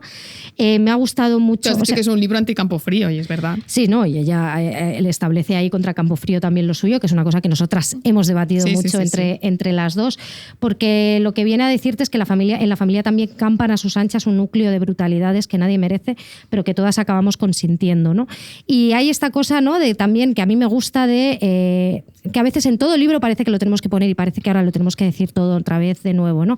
Que tú vayas a hablar en contra de la familia o de cómo están formadas las familias no significa que no quieras a tu familia, pero que si no quieres a tu madre o a tu padre, ¿qué pasa? No pasa nada. Si no quieres a tu madre y no quieres a tu padre, de verdad que no pasa absolutamente nada. Pero me ha gustado mucho cómo trata fenómenos de todo tipo, cómo trata el fenómeno de Hermano Mayor, el programa que se hizo tan popular en España. Me parece increíble. Era terrorífico. Era terrorífico y hace una lectura muy on point, yo creo, aquí también de las cosas. Me gusta mucho una idea que me llevo yo, ideitas ahí que me llevo de este libro que le quiero decir a Alicia, es el imaginarte a tu voz censora con una voz de Helio. Eso me encantó, porque cada vez que me vaya a decir una cosa chunga le voy a poner esa voz ridícula a ver si se calla de una vez. Y luego la lectura que hace sobre la drogadicción infantil juvenil y cómo se romantiza a través de Christian F. y otras figuras y tal, y no fueron a los auténticos traumas familiares que podían tener, ¿no? Que se vio siempre de otra manera, ¿no? Como que si la discoteca fuera la culpable, el punto de encuentro y tal. Y una frase que me llevo también, que sale caro el alivio. Y ahí queda, y está muy bien, de verdad. Aquí entenderéis muchas cosas. A mí me ha removido muchas cositas este libro. Sí, es muy chulo también la desjerarquización que hace de las referencias, ¿no? Como tú decías, que te analiza un anuncio, te analiza realities de Telecinco y programas de sobremesa de Telecinco, toda esta historia de Sofía Suescun, que yo no la conocía. Claro, yo como no veo realities españoles, pero está muy bien analizado. Cita muchísimos ensayos y todas esas referencias están desjerarquizadas, ¿no? Las trata con el mismo respeto y la misma importancia. Sí, que esto es un ensayo muy contemporáneo en ese sentido. Nos encanta. Así que ahí va otra recomendación. Hola Begoña, Noelia y amigues, aquí Rita da Costa. Quiero recomendar un clásico de la literatura de viajes y uno de esos libros en los que querrías quedarte a vivir, y más en estos tiempos. Se titula Cantos de Sirena, la autora es la australiana Charmian Clift y está publicado por Gato Pardo con maravillosa traducción de Patricia Antón. En 1954, Charmian Clift y su marido, un reportero de guerra también australiano, decidieron dejar atrás el gris Londres de posguerra para instalarse con 2 máquinas de escribir y 2 hijos pequeños en Kalymnos, una pequeña isla griega. Iban a pasar un año, pero acabaron quedándose toda una década. Ella narra las andanzas de la familia durante esos años y cómo, pese a la extrañeza inicial por el contraste entre una ciudad como Londres y el ambiente rural, sin comodidades de la isla, acaban todos bastante asilvestrados, conocen a personajes inolvidables y descubren en esa forma de vida sencilla un paraíso frente a un mundo en ruinas. Ahí es nada. Espero que os guste tanto como a mí y feliz Sant Jordi. Rita da Costa, que es la traductora habitual de nuestra amadísima Leslie Jamieson. Sí, de muchísimas cosas. También podéis leer Astillas, lo último de Leslie Jamieson. Y me encanta que ha recomendado Cantos de Sirena, Mermaid Singing. Bueno, es un libro que recomendaste aquí, de hecho. Sí, yo creo que sí. De Charmian Clift, me leí eso y me leí Los Comederos de Loto, el que publicó después Gato Pardo. Gato Pardo, gran catálogo en Gato Pardo también, con traducción de Patricia Antón. Me encantó ese libro, entonces entré mucho en el mundo Charmian Clift. De hecho, recibo mails de la asociación como de, no sé, benefactores de Charmian Clift, todavía no sé por qué. Y entonces he de decir que es un poco triste si tú has leído estos libros en los que encuentras a esta familia australiana viviendo en una isla griega en un momento de esplendor, también dorado, con los niños pequeños y ellos muy felices y tal, porque después tuvo un desenlace, todo es bastante trágico. Charmian Clift se suicidó a los 44 años, después volvieron a Australia con los barbitúricos de su marido, que es el que aparece en el libro, porque el marido iba a publicar un mes después una novela en clave, pero que se podía distinguir todo, sobre todos los affairs que ella había tenido en Grecia con otros hombres. Entre ellos un pintor que era muy reconocible, Jack. Y ella no lo pudo soportar. Y ella no lo pudo soportar, ya está bastante alcoholizada. Estaba en ese momento escribiendo una columna diaria en la prensa australiana, era como una presencia muy en los medios muy, muy potente. Pero se suicidó en parte pues, por esa vergüenza preventiva, o es lo que se cree, ¿no? Es lo que creen sus biógrafos. Y después los 2 niños que salen en los libros también, uno murió alcoholizado y la otra también se suicidó. Luego el pequeño que nace después, ¿no? Pero sí, como esta familia luego se desmembró de una manera súper trágica. Seguimos con las recomendaciones. Quería recomendar Felicidad Eterna. Felicidad Eterna, de Adelaide Faith. Con traducción de Alba Pagán en Editorial Mapa, otro pequeño sello que nos interesa todo lo que sacan. Nos gusta muchísimo. Nos gusta muchísimo Mapa. Este libro es muy curioso porque a mí me recuerda un poco la voz a la de libros, aunque es muy distinto, pero como Amo a Dick de Chris Kraus o Soy fan de Sheena Patel, publicado por Afa de Kai, que son narrados por una voz femenina obsesiva, ¿no? Que tú ya ves que está ahí, está la neurosis. Sí. Entonces la protagonista, esta Sylvie, está desde el primer párrafo, ya lo sabes, obsesionada con su terapeuta. Bueno, y esto a la que idealiza. Me chifla. Ya estamos aquí. Me chifla. Limerencia total. Estamos en el terreno de la limerencia. La limerencia es este sentimiento amoroso, obsesivo, no correspondido, neurótico.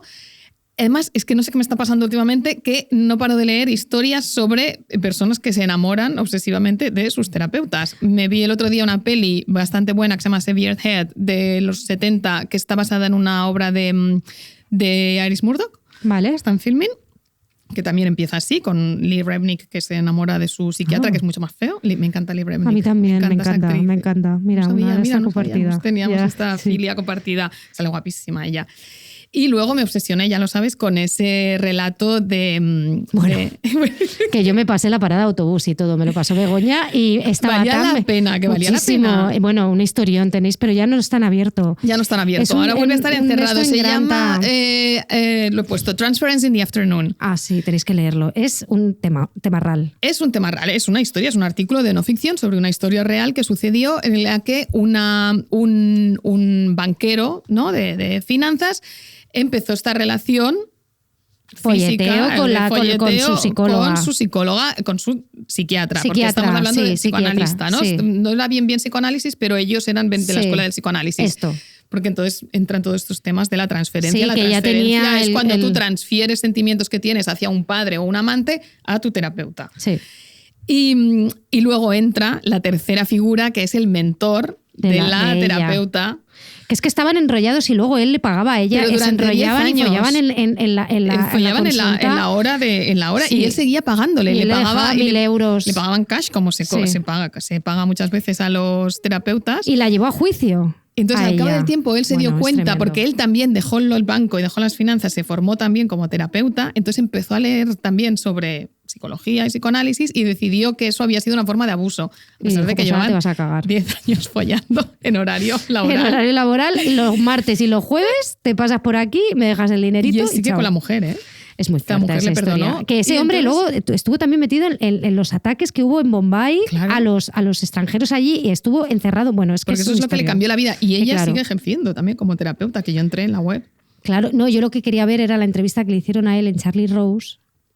Que él cuenta que cuando vuelve de Bombay le entrevistaron como los americanos que estuvieron y tal. Digo, hostia, yo lo voy a buscar, esto estará en internet. Claro, no, ese relato lo tiene todo. Lo tiene todo. Es un historión y es como, quiero la peli ya. Sí, transferencia aquí también. Sí. Y aquí transferencia también en Felicidad Eterna. Sí, entonces todo está conectado. Porque la semana en la que yo estaba obsesionada con ese relato, que hablaba de eso con todo el mundo, o sea, yo iba a comprar jamón York y hablaba de esto con la persona de charcuteros, es mi farmacéutico. Sí.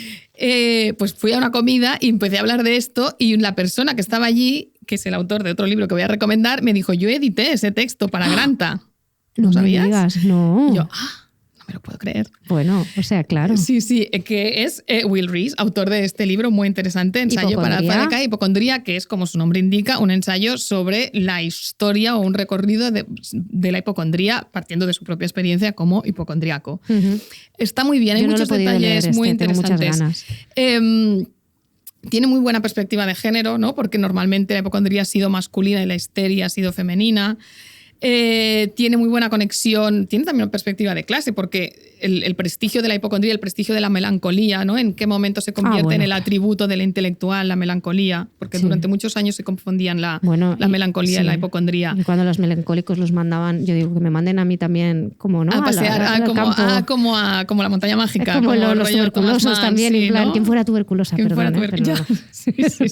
Un poco va haciendo todo este recorrido literario, psiquiátrico, histórico y recorriendo un poco también su propia historia, que está muy bien. Hipocondría de Will Rees en Alfa Decay. Pues ahí lo tenemos. Hola, soy Oriol Alcorta, editor de Península, y me gustaría recomendar para leer, regalar, comprar El ladrón de arte de Michael Finkel, publicado por Taurus, que es la historia de dos jóvenes que se dedican a robar piezas de arte en pequeños museos. Es una historia real. Y a decorar con ese arte la buhardilla en la que viven en la casa de la madre. Y la madre de él. Y bueno, aparte de esta premisa, que es ya de por sí suficientemente interesante, yo creo que es una gran lectura sobre la relación de pareja, la relación con los padres, la esencia del arte y el sentido de un museo. Y bueno, un gran libro. Espero que lo disfrutéis. Suena genial. Suena genial. Él recomienda El ladrón de arte, una historia real de obsesión y crímenes por amor a la belleza, publicado por Taurus en 2024 y traducido por Rosa Pintor. Y del negociado de Uriol, que es Península, recomendamos una novedad, por ejemplo, que es Un trabajo soñado de Mar Manrique, que va sobre muchos temas que suelen aparecer en Amiga date cuenta, ¿no? Sobre la promesa fallida de trabajar de lo tuyo cuando lo tuyo es trabajar en Internet. Ahí estamos todas. Y volvemos a recomendar Monstruos de Claire Dederer también. Para historias reales que te golpean, yo vengo a hablar de este libro que me estoy leyendo, tengo muchos empezados y pocos acabados, que es de Miriam Toews, que es Tregua que no paz.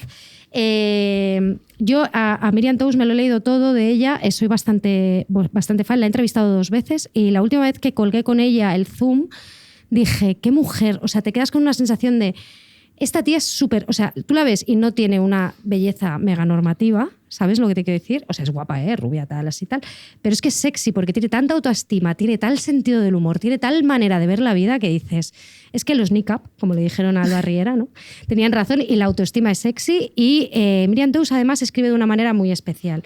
Porque a ella le han pasado muchas tragedias, pero hace de todo, lo escribe con mucha... Su novela más conocida es Ellas hablan, que es un caso de... También es una novela de no ficción, digamos. Sí, que adaptó Sara Puli, que se basaba en el caso de violaciones a 151 menonitas bolivianas que los hombres de su comunidad les drogaban sin que ellas lo supieran y las violaban mientras dormían. Porque Miriam Toews nació en una comunidad menonita. Sí, ella vivió... Y ahí habla mucho de esto. Yo me he leído partes de este libro también, sale mucho su madre, su hija, su nieto, es como la historia de su familia y el suicidio de su hermana. Sí, porque lo que le pasó a Miriam Toews es que su padre se suicidó primero tirándose a las vías del tren, cuando ella, y a los pocos años, en el 2010, se suicidó su hermana mayor, Marjorie, haciéndolo de la misma manera, ¿no? Y en este libro incluso, que se llama, este libro parte de un encargo que le hacen, que tiene que ir a México a un congreso y tiene que decir por qué escribo, y entonces ella empieza a recordar de su vida, digamos, o sea, sobre su hermana, sobre su padre, ¿no? Sobre cómo fallece su padre, sobre cómo fallece su hermana, sobre cómo ella también un día se intentó suicidar, pero al final no lo hizo, solo pudo tirar el móvil, y dice, es que solo pude tirar el móvil, tal. Es que es muy graciosa, de verdad, lo cuenta todo con mucha alegría de vivir. Yo creo que no se habla lo suficiente de ella, de verdad. Este libro está muy bien, cualquiera de los demás está bien. Pequeñas desgracias sin importancia, que es el que explicaba el suicidio de su hermana y de su padre, también está muy bien. Están todos en Sexto Piso, todos están traducidos por Julia Osuna, y de aquí yo me quedo con una frase que ella pone al inicio del texto, que es de Chekhov, que dice: a los rusos les encanta recordar, lo que no les gusta es vivir. Pues este es un libro sobre recordar, pero sobre todo sobrevivir. Queremos muchísimo sobrevivir y sobrevivir también a muchas cosas. Queremos mucho a Miriam Toews. Hola amigas, soy Magda de la editorial Las Afueras y me gustaría recomendaros un ensayo muy profundo y subversivo que se titula La teoría de la bolsa de la ficción, de la escritora norteamericana Ursula K. Le Guin, una escritora fundamental de la ciencia ficción, que en este ensayo escrito en 1986 continúa 40 años más tarde plenamente vigente. Nos propone y nos invita a repensar nuevas formas de contarnos como humanidad. Nos dice que ya hemos oído sobre todo, sobre palos, lanzas y espadas, sobre aplastar y golpear, sobre cosas largas y duras, pero no hemos oído nada sobre la cosa para poner cosas dentro. Las bolsas que nos permiten cargar alimentos, cuidados e historias. Así que podemos contarlas a partir de aquí. Qué maravilla esto. Qué maravilla. Aquí siempre hablamos de las mujeres que cargan bolsas. Sí, que nos fascinan, que nos fascinan. Y todo lo que sean habitáculos y receptáculos, yo estoy muy a favor. En el libro de Químicas Piedades, Marta hace un capitulito sobre los artilugios que utilizamos para guardar la droga y me parece fascinante y me encantó. Escuchábamos a Magda Anglés de Las Afueras, otro sello imprescindible de Las Afueras. Podemos recomendar, por ejemplo, un ensayo del que hemos hablado aquí, que es Escritura y Dinero, de Olivia Terova, Terova, es increíble. Terova, ya. Y otro título suyo que me gustó mucho es Sobre mi hija, de Kim Ha-jin, que moderé un encuentro entre ella y Marta Sanz. Sí, fantástico, lo podéis recuperar, está en la web del PCB. Cosmópolis, y leí los 2 libros suyos que ha publicado Las Afueras, los 2 muy recomendables. El que más me gustó es este, Sobre mi hija, que es una historia familiar también, que también te permite asomarte un poco al abismo capitalista de Corea del Sur, porque hay ahí como muchas quiebras. Esa sociedad turbocapitalista muy conservadora. Tenemos una madre, la hija es lesbiana y pierde su casa, no puede pagar el alquiler o no sé, algo pasa con su piso. Entonces se va a vivir con la madre y con la novia. O sea, la madre ignora a la novia, no le habla, la amiga de mi hija la mira fatal. La madre, a su vez, aunque ya es bastante mayor, sigue trabajando porque necesitan el dinero. Cuida ancianos, más ancianos que ella, en una residencia de ancianos, establece un vínculo especial, especialmente con una de las ancianas. Y entonces te vas asomando ahí como a esas realidades coreanas y está muy bien. Es como muy tensa y muy tersa también. Es como pocas palabras. Muy bien. Como muy ella. bien. Luego conocimos a la autora totalmente. y era de pocas palabras. Era como su libro, tensa y tersa. Tensa y tersa, totalmente. Estuviste ahí muy fina cuando la hiciste. Yo, de lectura cortita y gratificante, ya para acabar, quiero recomendar Johanna Rus, que siempre es una buena noticia que se vuelvan a editar textos de ella. Ella falleció en 2011, que es Alguien me quiere asesinar y creo que es mi marido. Un título increíble. Titulaco. El gótico moderno. Lo publica Siruela Biblioteca de Ensayo, con prólogo de Laila Martínez. Está traducido, lo tengo apuntado por aquí, luego os lo digo. A mí me flipa Johanna Rus porque si no habéis leído Cómo acabar con la escritura de las mujeres tenéis que leerlo, es fantástico.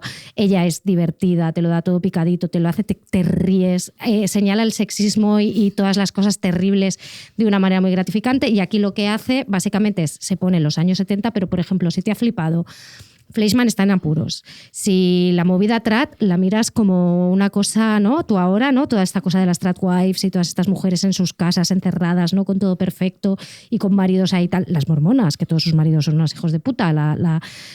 El reality, todo esto, si lo ves, pues en los 70 ya había libros. Los libros más vendidos de Estados Unidos eran precisamente historias sobre estas. Historias sobre mujeres, heroínas que se veían en relatos góticos en casas o encantadas o en maridos que les iban a asesinar y todo. Eso está un poco reflejado en la Expo de Suburbia, ¿te acuerdas? En la Expo, sí, en la Expo de Philip Engel había un apartado sobre todas esas novelas del suburbio, del terror suburbial. Sí.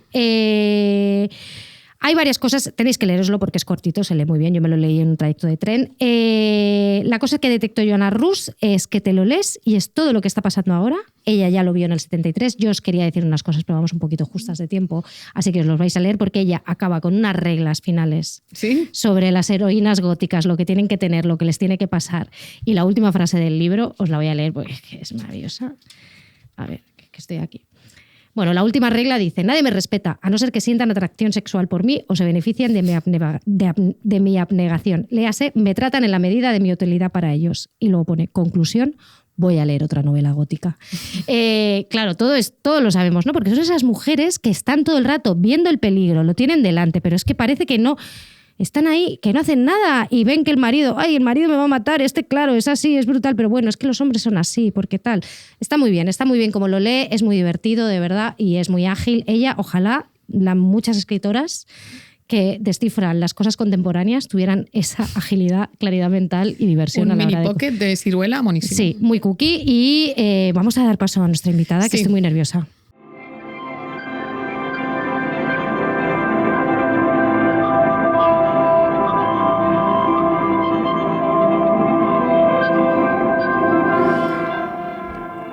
Estamos muy, muy contentas porque hoy tenemos en estudio a Desiree de Fed, que es amiga. Ha escrito un libro maravilloso. Además, ella está aquí como en casa, además claro. Literal, porque ella es presentadora, conductora con otros compañeros del podcast Marea Nocturna, aquí en Radio Primavera Sound. Habíamos hablado de su libro, Muchachas Excelentes, porque nos lo habíamos leído las dos y estábamos muy emocionadas, porque fue un momento ahí de que salieron a la vez tantos libros de mujeres tan listas y tan fantásticas, pero a Desi siempre le decíamos que viniese aquí. Venimos a hablar de su novela, que es No la dejes sola, está editada por Blackie Books. Llega después de otro ensayo, de un ensayo que sacó también en Blackie Books, que se llama Reina del Grito. Esto fue en 2020, que era un ensayo sobre los miedos femeninos a través del cine del terror, en el que ella revelaba también sus supersticiones más íntimas. Y de ahí nació otro podcast que se llamaba Reinas del Grito, que yo siempre he dicho que Desi ahí era como nuestra medium cultural, porque allí iban todas las mujeres que admiramos a hablar de sus propios miedos con ella, y yo me lo ponía y bueno, era Desi en modo Oprah. Exacto, sí, ellas pasaban por el sofá de Desi, pues han pasado Carla Simone, Aide Rodríguez, Mariana Enríquez, personas que admiramos muchísimo, han pasado por allí y bueno, y ahora viene a presentar este libro, No la dejes sola. Este libro fantástico que tiene sangre, tiene tentáculos, tiene un triunvirato muy importante de una madre, Carmen, y sus dos hijas, Diana y Alba, aquí todas las que tenemos hermanas, hemos visto cosas ahí, hemos hablado mucho con Desi. Sí. Sale el Centro Esplau de Cornellá, que hace su debut literario y ya tardaba. Y lo has dado todo, Desi, lo has dado todo aquí. ¿Cómo estás? Estoy muy contenta de estar, porque yo me acuerdo de estar aquí, que cuando en una época que coincidimos que hacíamos las dos teles juntas, que siempre te decía, una de las razones por la que estoy escribiendo este libro es que quiero que me llevéis al podcast. Y ya lo estabas escribiendo, ya hace bastante. Bueno, claro. es que hace mucho, o sea, el libro ha sido un... Bueno, porque como sabéis, que como nos dedicamos las tres a lo mismo y las tres venimos también del periodismo, es muy difícil dedicarte exclusivamente a una cosa si te dedicas a cultura en este país, con lo que el libro ha sido una de las muchas cosas que he tenido que hacer estos años para... Claro, Desi es periodista, crítica cultural, guionista, programadora cultural. Sí, bueno, guionista que acaba de escribir una peli, Pizza Movies, que es fantástica, de verdad, os la recomendamos mucho. Que dirige Carlo Padiales, se estrena en mayo. El 15 de mayo se estrena, sí. Es muy divertida. Es muy divertida, tenéis que verla. Con Berto Romero y Judith Martín. Sí, Bruna Cusí también aparece por ahí. Un montón de amigos y gente de la casa, también de aquí, de Radio Primavera Sound. Muy Barcelona, una película Totalmente Barcelona. De hecho, se menciona en un momento de la película Radio Primavera Sound. Es verdad. Hay dos guiños a Radio Primavera Sound, porque hay una mención y luego hay un personaje que lleva una camiseta de María Nocturna toda la película. Es verdad. Ay, es que es bueno, de verdad. Hubo un estreno en el Festival DA, con el Cine Aribau petado. 1.500 personas que ha tocado. 1.300. O sea, que antes bromeaba con David, con uno de los técnicos, que una cosa es, porque sí, vinieron muchos amigos, pero yo 1.300 amigos no tengo. Tienes, no. Con lo que fue muy guay ver el cine así, porque yo aparte eso lo había vivido con cine de terror. Esto de ver tanta gente como celebrando algo, pero con comedia no es tan La gente aplaudía los créditos, todos los créditos. Fue muy divertido y fue muy y muchas risas. Fue una película en la que se rió muchísimo la gente y de verdad a mí me encantó. Qué guay. Me encantó muchísimo.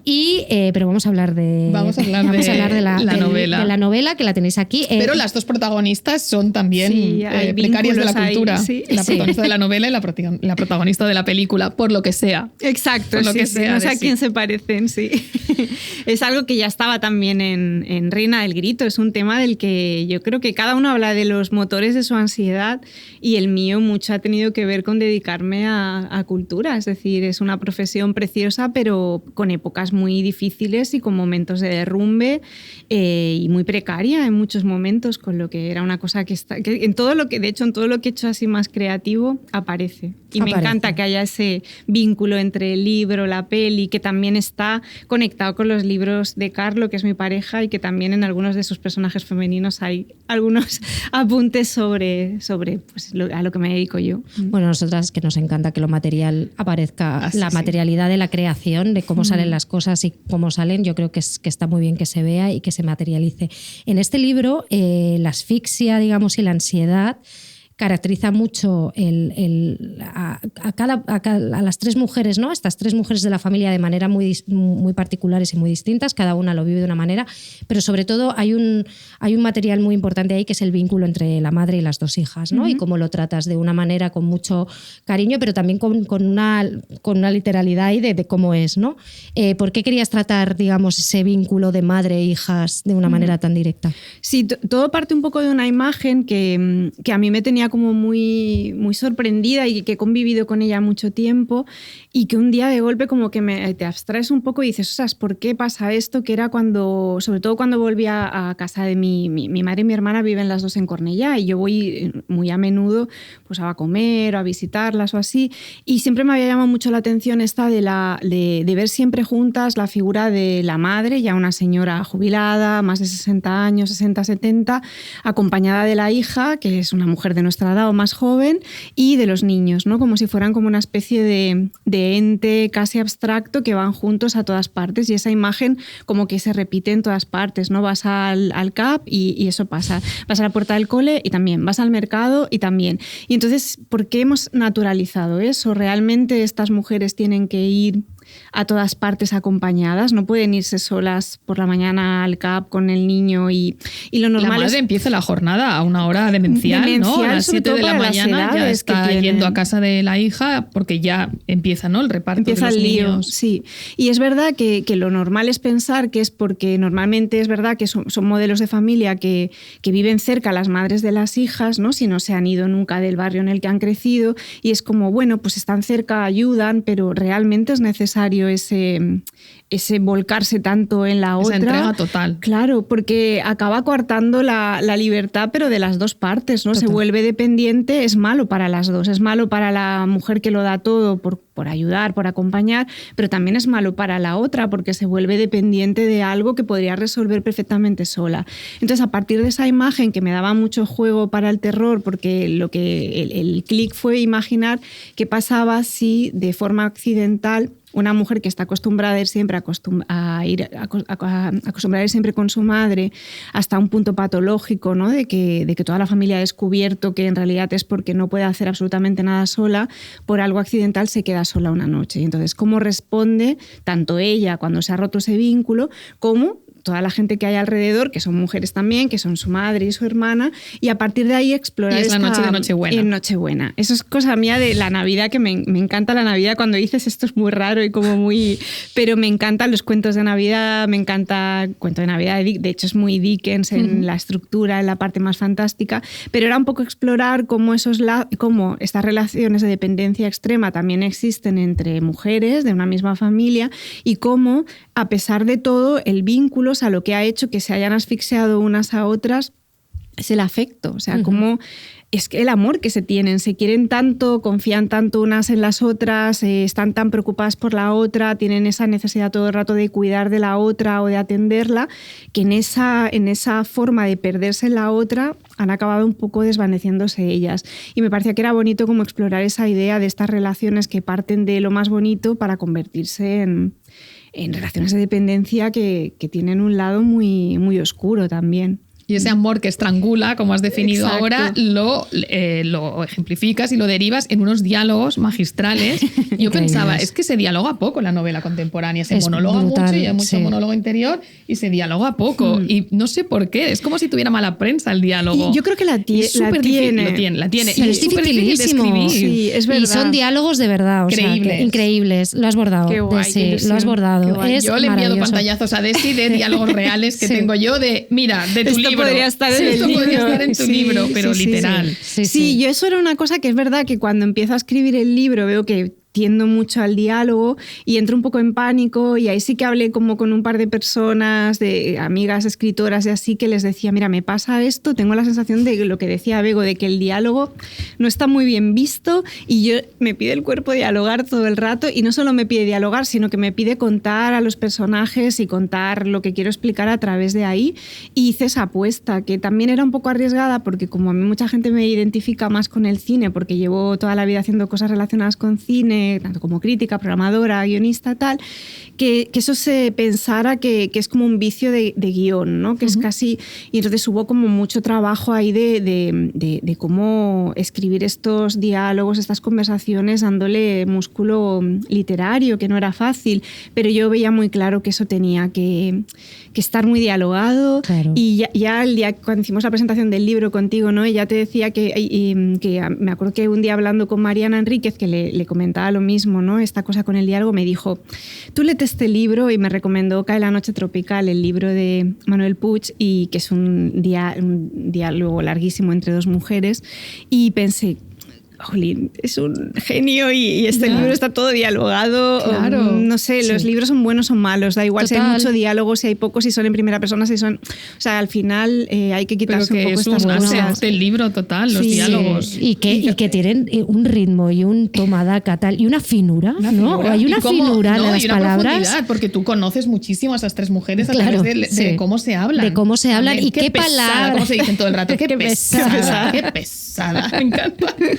Y el humor, ¿no? Que también me daba mucho para meter humor, porque las estoy sometiendo a ese nivel de ansiedad luego les doy la opción de un exorcismo, que muy bien, las libero, pero al mismo tiempo es un exorcismo muy body horror, ¿no? Muy, y era mucho, que haya un body poco horror todo el rato. un poco de guasa, ¿no? Era un poco de cachondeo. Y el primer body horror que aparece son los pinkies. Exacto. O piquis. En mi casa siempre se ha dicho piquis. Yo creo que pinkies. No son los calcetines incómodos que lleva la madre que le constriñen los pies. Y que llevarlos en diciembre con el frío que hacen con ella. Y las dos hijas le riñen por llevar pinkies. Sí. Y todas estas 3 mujeres, las 3 cada una tiene su propio body horror, la que no se aprieta demasiado los vaqueros, y las 3 tienen una relación conflictiva con su cuerpo. El cuerpo, sí. Yo quería un poco hablar de 3 mujeres que no están a gusto con su cuerpo por razones distintas. Y el no estar a gusto con su cuerpo no hablaba de cuestiones estéticas, aunque una de ellas pues tenga toda esta movida con el peso y demás, sino cómo a veces hemos llegado a este punto de sentirnos como tan presionadas, que a veces la presión viene del exterior y a veces es autoimpuesta, o vivimos como tan al límite, tan ansiosas, tan exigidas, ¿no? O simplemente ya por los mensajes de WhatsApp, ¿no? Con cosas de trabajo, lo que sea, como eso nos ha hecho vivir con tales niveles de ansiedad que hasta que el cuerpo no nos da como señales físicas, asumimos que es lo normal, ¿no? Y no es lo normal, ¿no? Y seguro que nos ha pasado a todas de que alguien te dice, me he mareado en el metro, entonces ya he ido al médico y el médico me ha dicho que me puede pasar algo, y es como, ¿por qué llegamos al punto de que el cuerpo se tiene que revelar de una forma tan extrema para que asumamos que el ritmo que llevamos y que estos niveles de ansiedad y de estrés no son normales, ¿no? Y entonces en la primera parte del libro quería contar eso a través de cómo en los cuerpos de cada una de ellas, de una forma totalmente cotidiana y a través de manifestaciones que hemos asumido como normales, les empiezan a enviar señales de que algo no va bien, ¿no? Lo de Carmen, que se autocastiga con estos pinkies de media a pesar del frío, o el personaje de Alba que tiene como una especie de urticaria en los ojos que no se ha querido tratar porque ha enlazado varios periodos de lactancia, porque ha tenido 3 niños muy seguidos, y cree que no se puede poner según qué producto porque puede ser malo o incompatible. El bebé que nunca tiene nombre. El bebé que es un fardo. Es un fardo, pobre, se lo van pasando, pobre bebé. Sí, es el único personaje que voluntariamente no tiene nombre. Sí, eso el juego con los nombres. Había ahí hay historia, ¿no? Sí, con el tipo de nombres que ponemos en función de los entornos en los que vivimos, con quién nos relacionamos, con la cosa del nombre heredado, por ejemplo, que es una cosa que yo ni siquiera pensé cuando tuve a mis hijos, pero tengo amigas que le han puesto a sus hijos el nombre de sus padres, de sus maridos, o del padre que ya no está. Todo esto sí que lo pensé mucho porque también era una forma de contar los personajes a través de ahí, sí. Sí.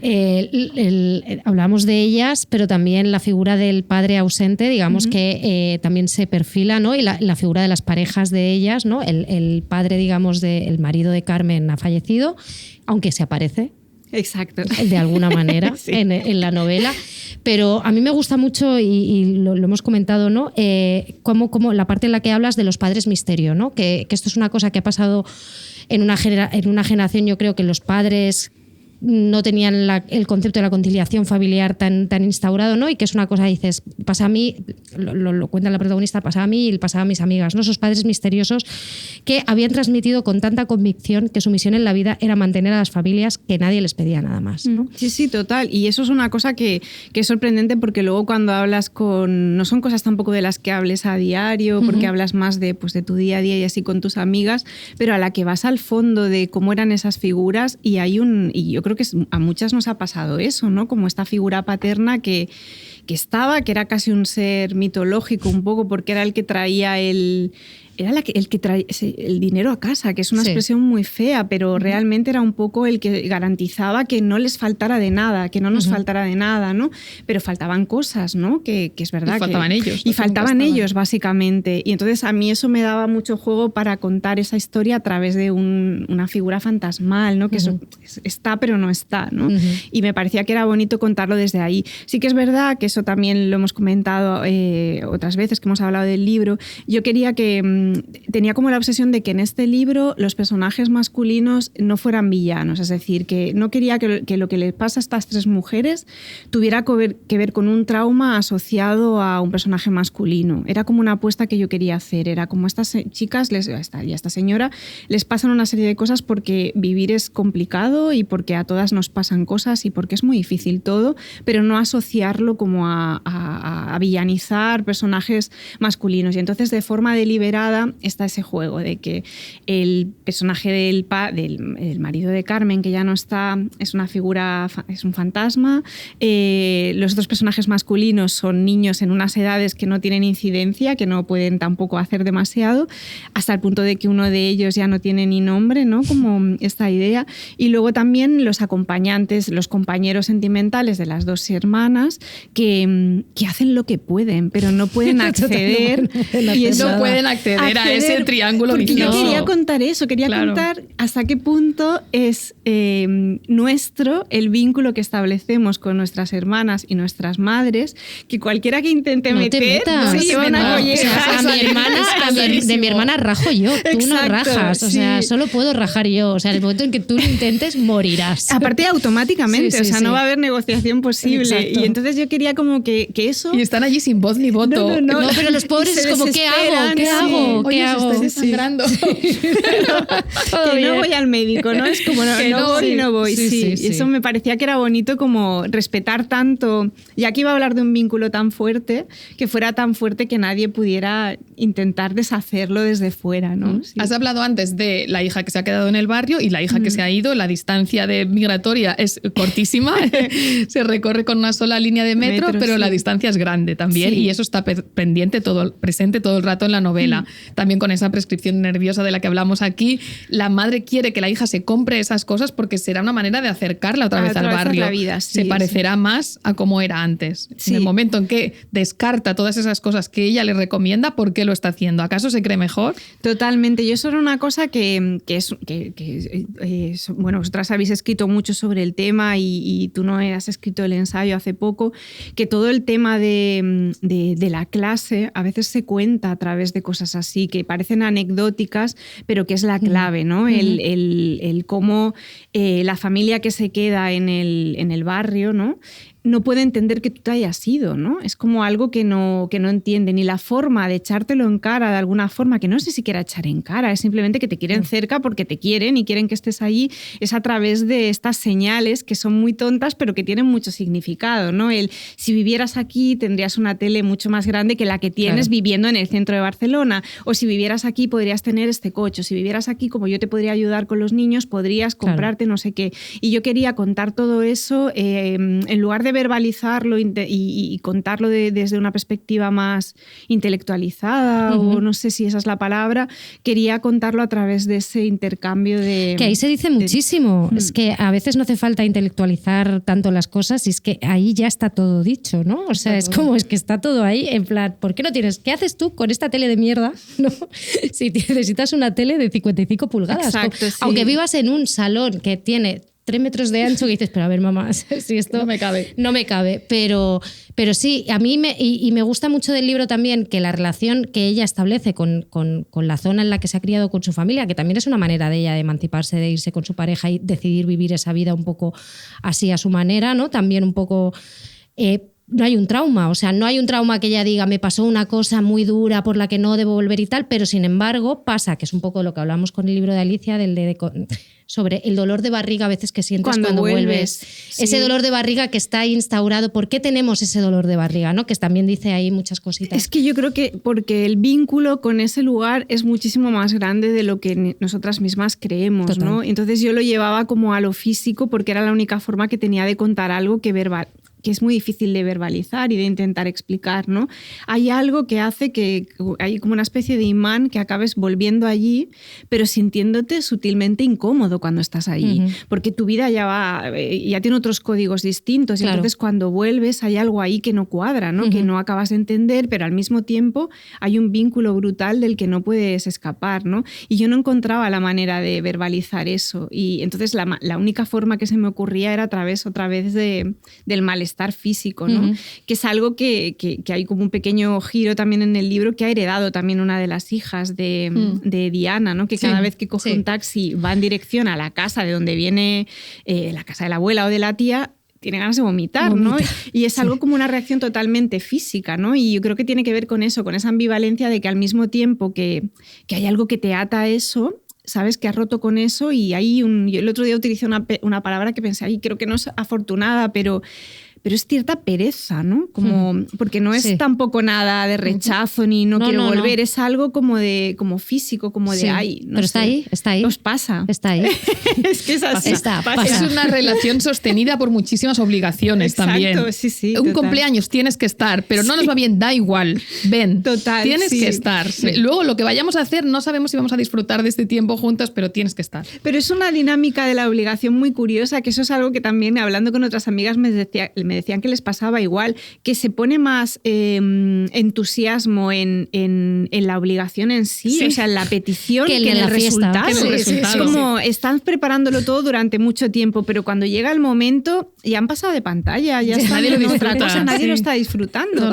Y entonces a mí me hacía gracia como contarlo, por ejemplo, el personaje de Alba, que lleva preparando la Navidad pues desde septiembre, ya está comprándose cosas por yo qué sé, está pues en AliExpress comprando cositas para el tío, no sé qué, no sé cuántos, pero luego en realidad cuando llega el día está tan desbordada, ha pasado ya de pantalla, es algo que ya no está en eso, ya ha pasado a otra cosa. Sí. Imaginamos a esas tres mujeres, antes Magda Anglés de Las Afueras recomendaba este ensayo de Ursula K. Le Guin sobre la teoría de la bolsa, yo me imagino a estas mujeres como que no han las tres además, no llevan las manos en los bolsillos desde que tenían 11 años. Totalmente, sí. Siempre deben estar las tres cargando cosas. Siempre. Hablamos de hecho que el hecho de que salir con la chaqueta de tu casa solo es el privilegio máximo. Total, yo hice todo un capítulo de Reina del Grito que iba de eso, que yo me acuerdo que cuando veía La posesión de Zulaski, que es una de las pelis centrales del otro libro y que es el vestido de Isabella Gianni en la peli, es un poco la referencia de esta portada,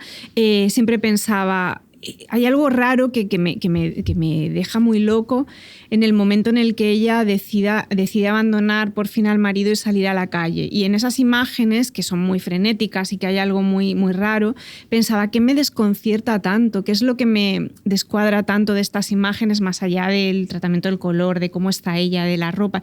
Y es que va sin bolso. Claro, va hands-free. Claro, y es muy raro porque cuando tiene el momento loquísimo en el metro, que es un momento de exorcismo, va con una bolsa, que es muy raro, ¿no? También una bolsa como de plástico, ¿no? Sí. Pero es curioso que nos llame tanto la atención la idea de una mujer que puede salir un día a la calle sin llevar nada más que su abrigo. O sea, yo a Carmen la imagino con la bolsa de Mercadona, ya bastante gastada, con el fondo gastado y trasladando siempre trasladando cosas y llevando cosas a casa de su hija, llevándose cosas, ropa para lavar, manteles para sacar manchas. Yo todo el rato quería que tuvieran cosas en las manos. Ahí están los mandos de la Switch. Las manos de la Switch. Antes de irse a celebrar la Nochebuena a casa de la madre, está poniendo una lavadora, Diana. O sea, está como acabando de poner una lavadora. ¿Qué lleva a casa de Alba cuando va la primera noche? Pues le lleva un regalo que lleva en una tote bag porque le quiere llevar algo. O sea, que todo el rato haya algo, por ejemplo, un detalle que para mí era como clave y que no sabía muy bien cómo encajar, pero yo le encontraba todo el sentido, que es cuando Alba sangra en el Media Market, todo este ritual del Kleenex, de si me siento en el suelo, me tengo que poner encima de mi abrigo, pero entonces el abrigo ahora se ha manchado porque está en el suelo y lo tengo que poner debajo en el de esto del cochecito, pero entonces Carmen me deja un fular porque claro, voy a tener frío. Y yo todo eso, para mí era cuidar, ¿no? Era una forma muy loca de explicar los cuidados a través de este movimiento como de todo el rato objetos y cosas. Por eso, sin hacer spoiler, en toda la parte final del libro hay un baile de comida, de objetos, de te traigo esto, te traigo lo otro, te sirvo el champán, no sé qué. O sea, como quería que hubiera todo eso todo el tiempo. Ese final es muy bonito, tampoco vamos a spoilear, pero hay un momento en que las tres están cómodas con su cuerpo. Sí. Cómodas y a gusto. Están a gusto. Sí, están. Y es muy bonito que alcanzan esa nirvana corporal. Sí, yo una cosa que me gusta muchísimo del libro también es la lectura que haces de los centros comerciales, en el que esas mujeres cuando van al centro comercial sobre todo, digamos, la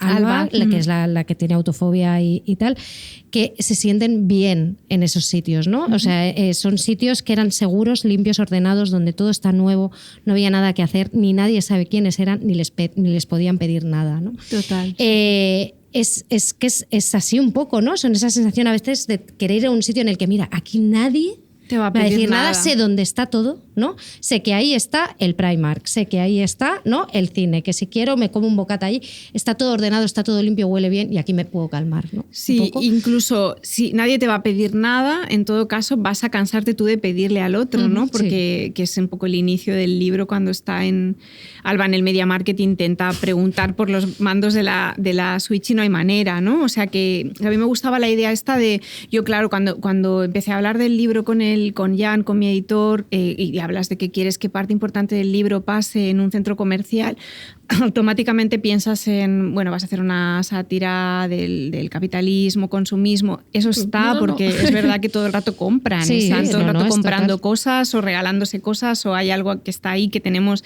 muy incorporados todos y cada personaje en sus circunstancias también, pero yo lo quería llevar más para allá. A mí había algo como casi de videojuego cuando pensaba en el libro, de que hubiera como, en el libro y todo el rato como juegos de espejos, el libro está partido en dos, la idea del doble es muy importante y para mí también era muy importante eso, ¿no? Como que un espacio, que ¿no? hubiera claro, o sea, que tuvieran ese lugar donde de golpe estaban como relajadas y que no había nada nadie que les exigiera y que nadie les pidiera nada. Sí. Es una visión muy novedosa del centro comercial en la ficción.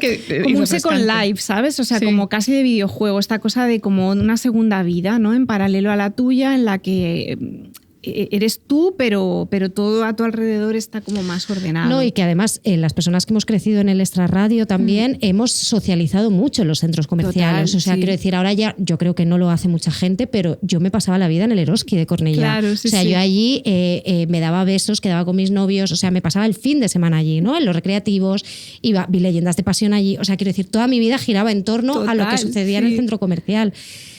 Y claro, en realidad se llamaba de otra manera y le llamabais el Eroski, porque eso pasaba en Tarragona también. Era el Parque Central. No sé si tenía un nombre, yo también lo llamaba el Eroski. Centro Comercial Llobregat, ¿no? Creo, pero porque tenían un Eroski. Tenía un Eroski. Tarragona pasó igual, porque era el Parque Central. Yo no socialicé mucho porque llegó tarde, porque en provincia esto llega tarde. Y entonces, pero se le llamaba el Eroski. Claro, pero yo, por ejemplo, pues la Farga, el Eroski, ¿no? Era el centro comercial de Hospitalet, digamos, y todos esos, me pasaba realmente la vida allí con mis amigas.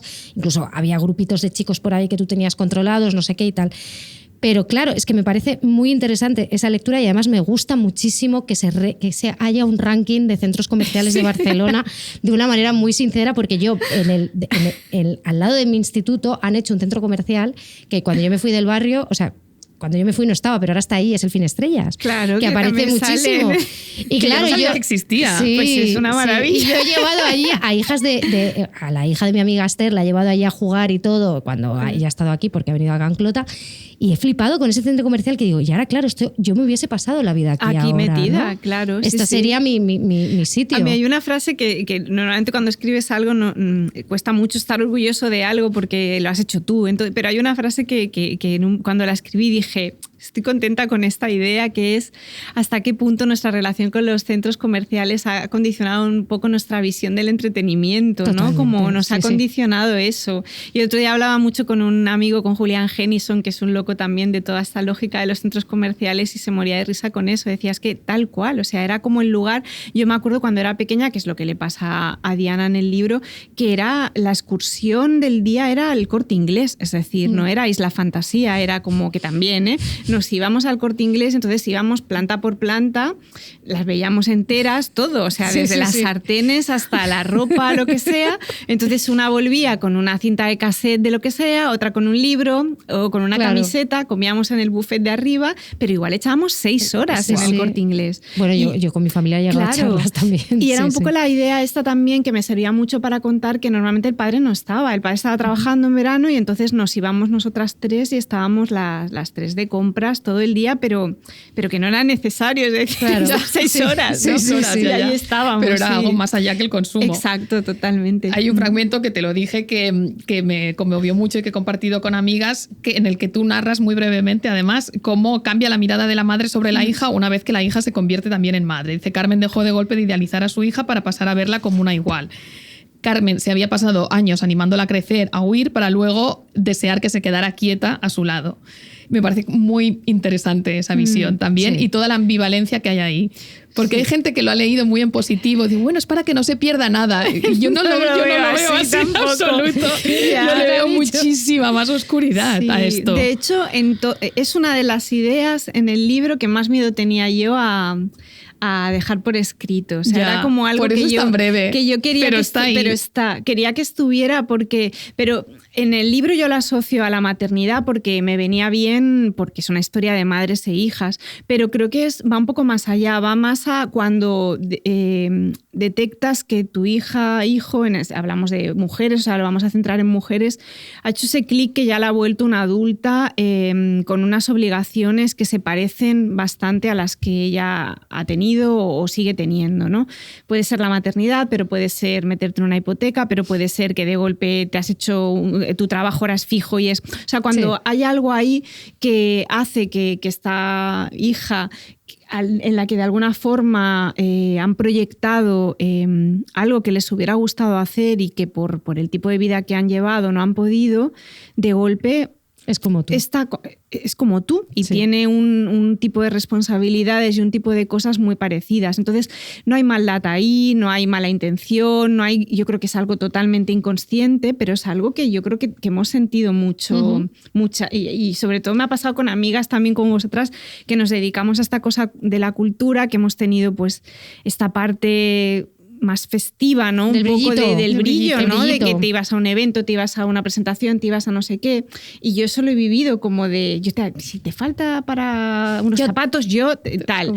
Como una cosa, y de golpe, pues cuando tu vida se convierte en una vida de adulto, es como ya no puedo proyectar una fantasía ahí porque a esta señora le pasa lo que me ha pasado a mí toda la vida. Y creo que va un poco por ahí. Y pero si además eres madre, además, bueno, ahora ya te ciñes a los códigos de la maternidad, que son la obligación, ¿no? Y ahora ya eres como yo. Exacto. Ahora bienvenida al club. Sí. Y era una idea que era un poco arriesgada, pero al mismo tiempo es que es así, o sea, y de verdad que no creo que parta de nada negativo, ni siquiera que tenga que ver o conectado con los celos, o no es eso, o sea, tiene que ver más con tu fantasía, cómo has proyectado tu fantasía en la hija, que es otra generación y que ya ha tomado decisiones que escapan un poco a las que tú tomaste, pero que al mismo tiempo, en el momento en el que de golpe ya ha tomado decisiones que se parecen más a las tuyas, se rompe un poco el hechizo, ¿no? La Cenicienta pues ya es otra persona con sus problemas y sus movidas como todos, ¿no?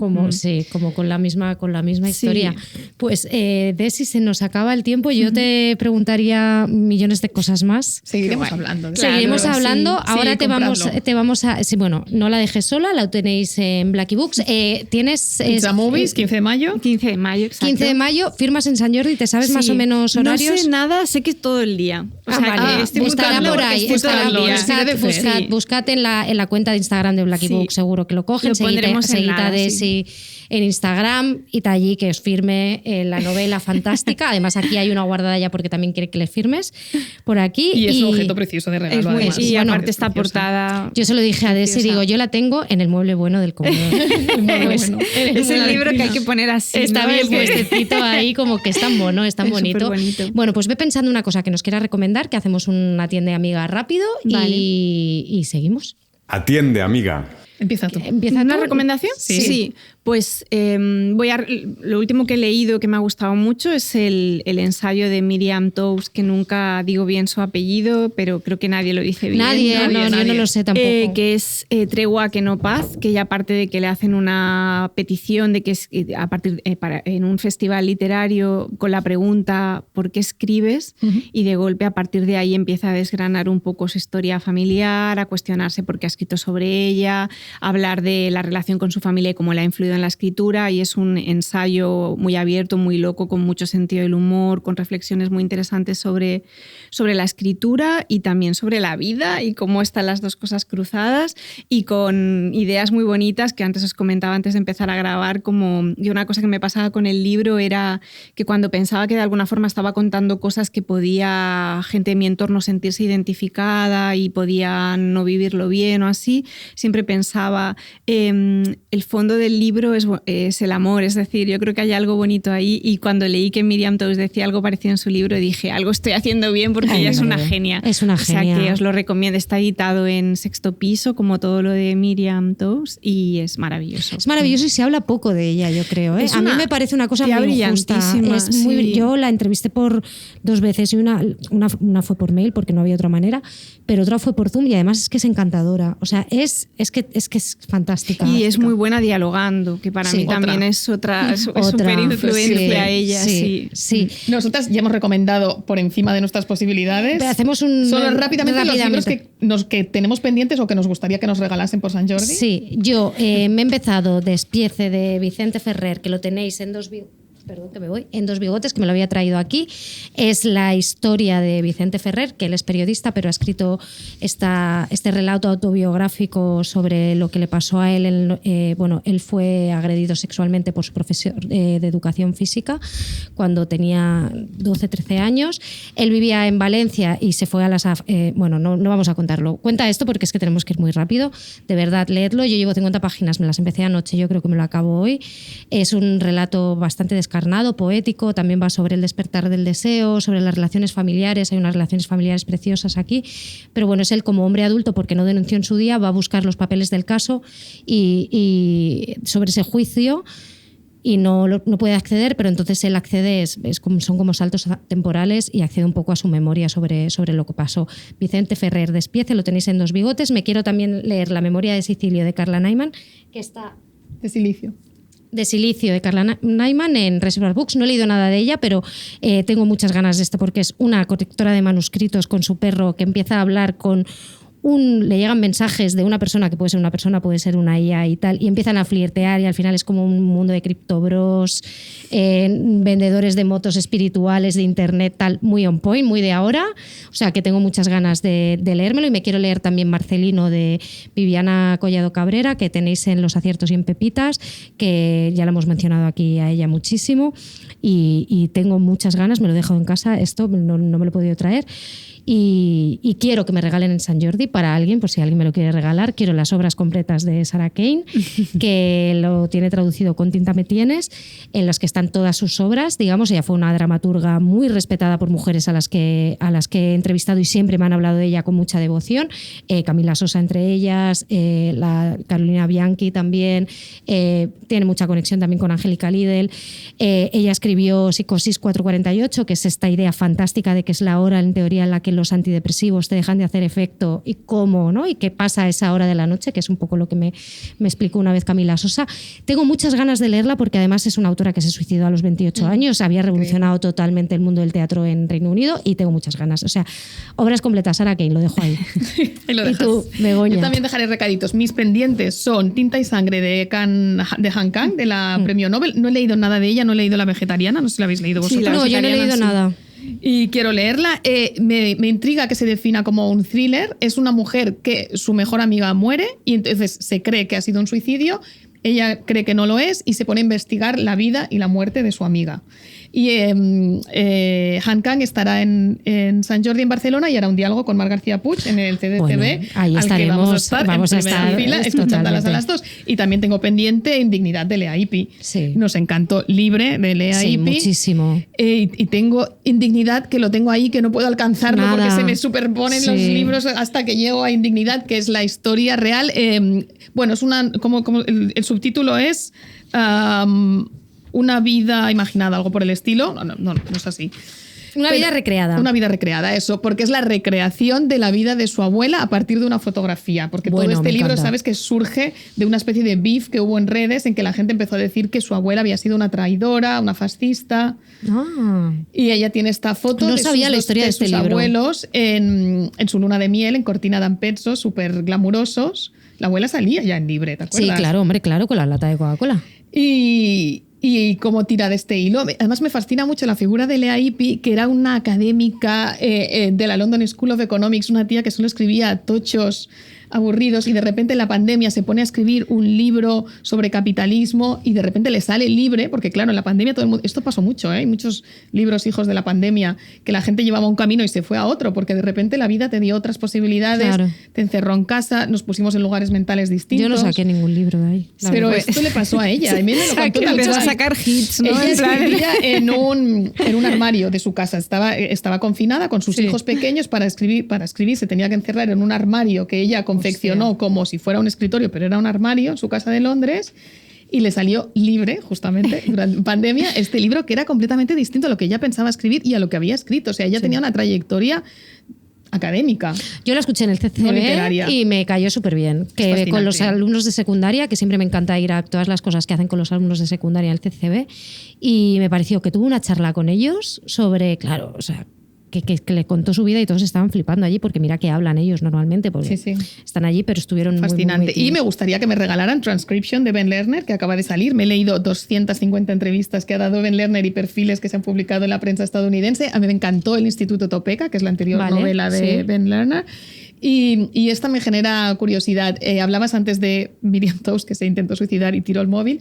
Esta novela empieza con un periodista, investigador, que va a hacer una entrevista, creo que representa que es de Paris Review, con un cineasta, un artista alemán, pero se le cae el móvil al agua. Entonces va a hacer la entrevista, pero no tiene móvil para grabar. Pero lo hace igualmente. Es una cosa que nosotras podemos sentirnos muy identificadas con esto. Pesadillas. Hemos hecho entrevistas que no se nos han grabado. Y luego has tenido que acordarte. Y seguimos teniendo sudores fríos con esto. Transcription de Ben Lerner, que siempre es un autor interesante, y también me gustaría que me regalaran el libro que saca Comisura de Sophie Kahn. Ah, bueno, claro, es que ella es lo mismo. Con esta historia famosa sobre el desamor, que además es muy bonito, con el lomo rojo. Sí, con hay muchas fotografías de y su hemos archivo. Antes citado un montón de sellos que nos encantan, nos faltaba Comisura. Sí, pues vaya chorreo de referencias, pero mira, Desiree de Fed, no la dejes sola, Blackie Books, nos vamos, que me están Muchas haciendo gracias. aquí Rob Román, mejor persona siempre ahí detrás, Nacho Medina, Andreinat, muchísimas gracias, de verdad, gracias Desi. Gracias a vosotras. Gracias por venir.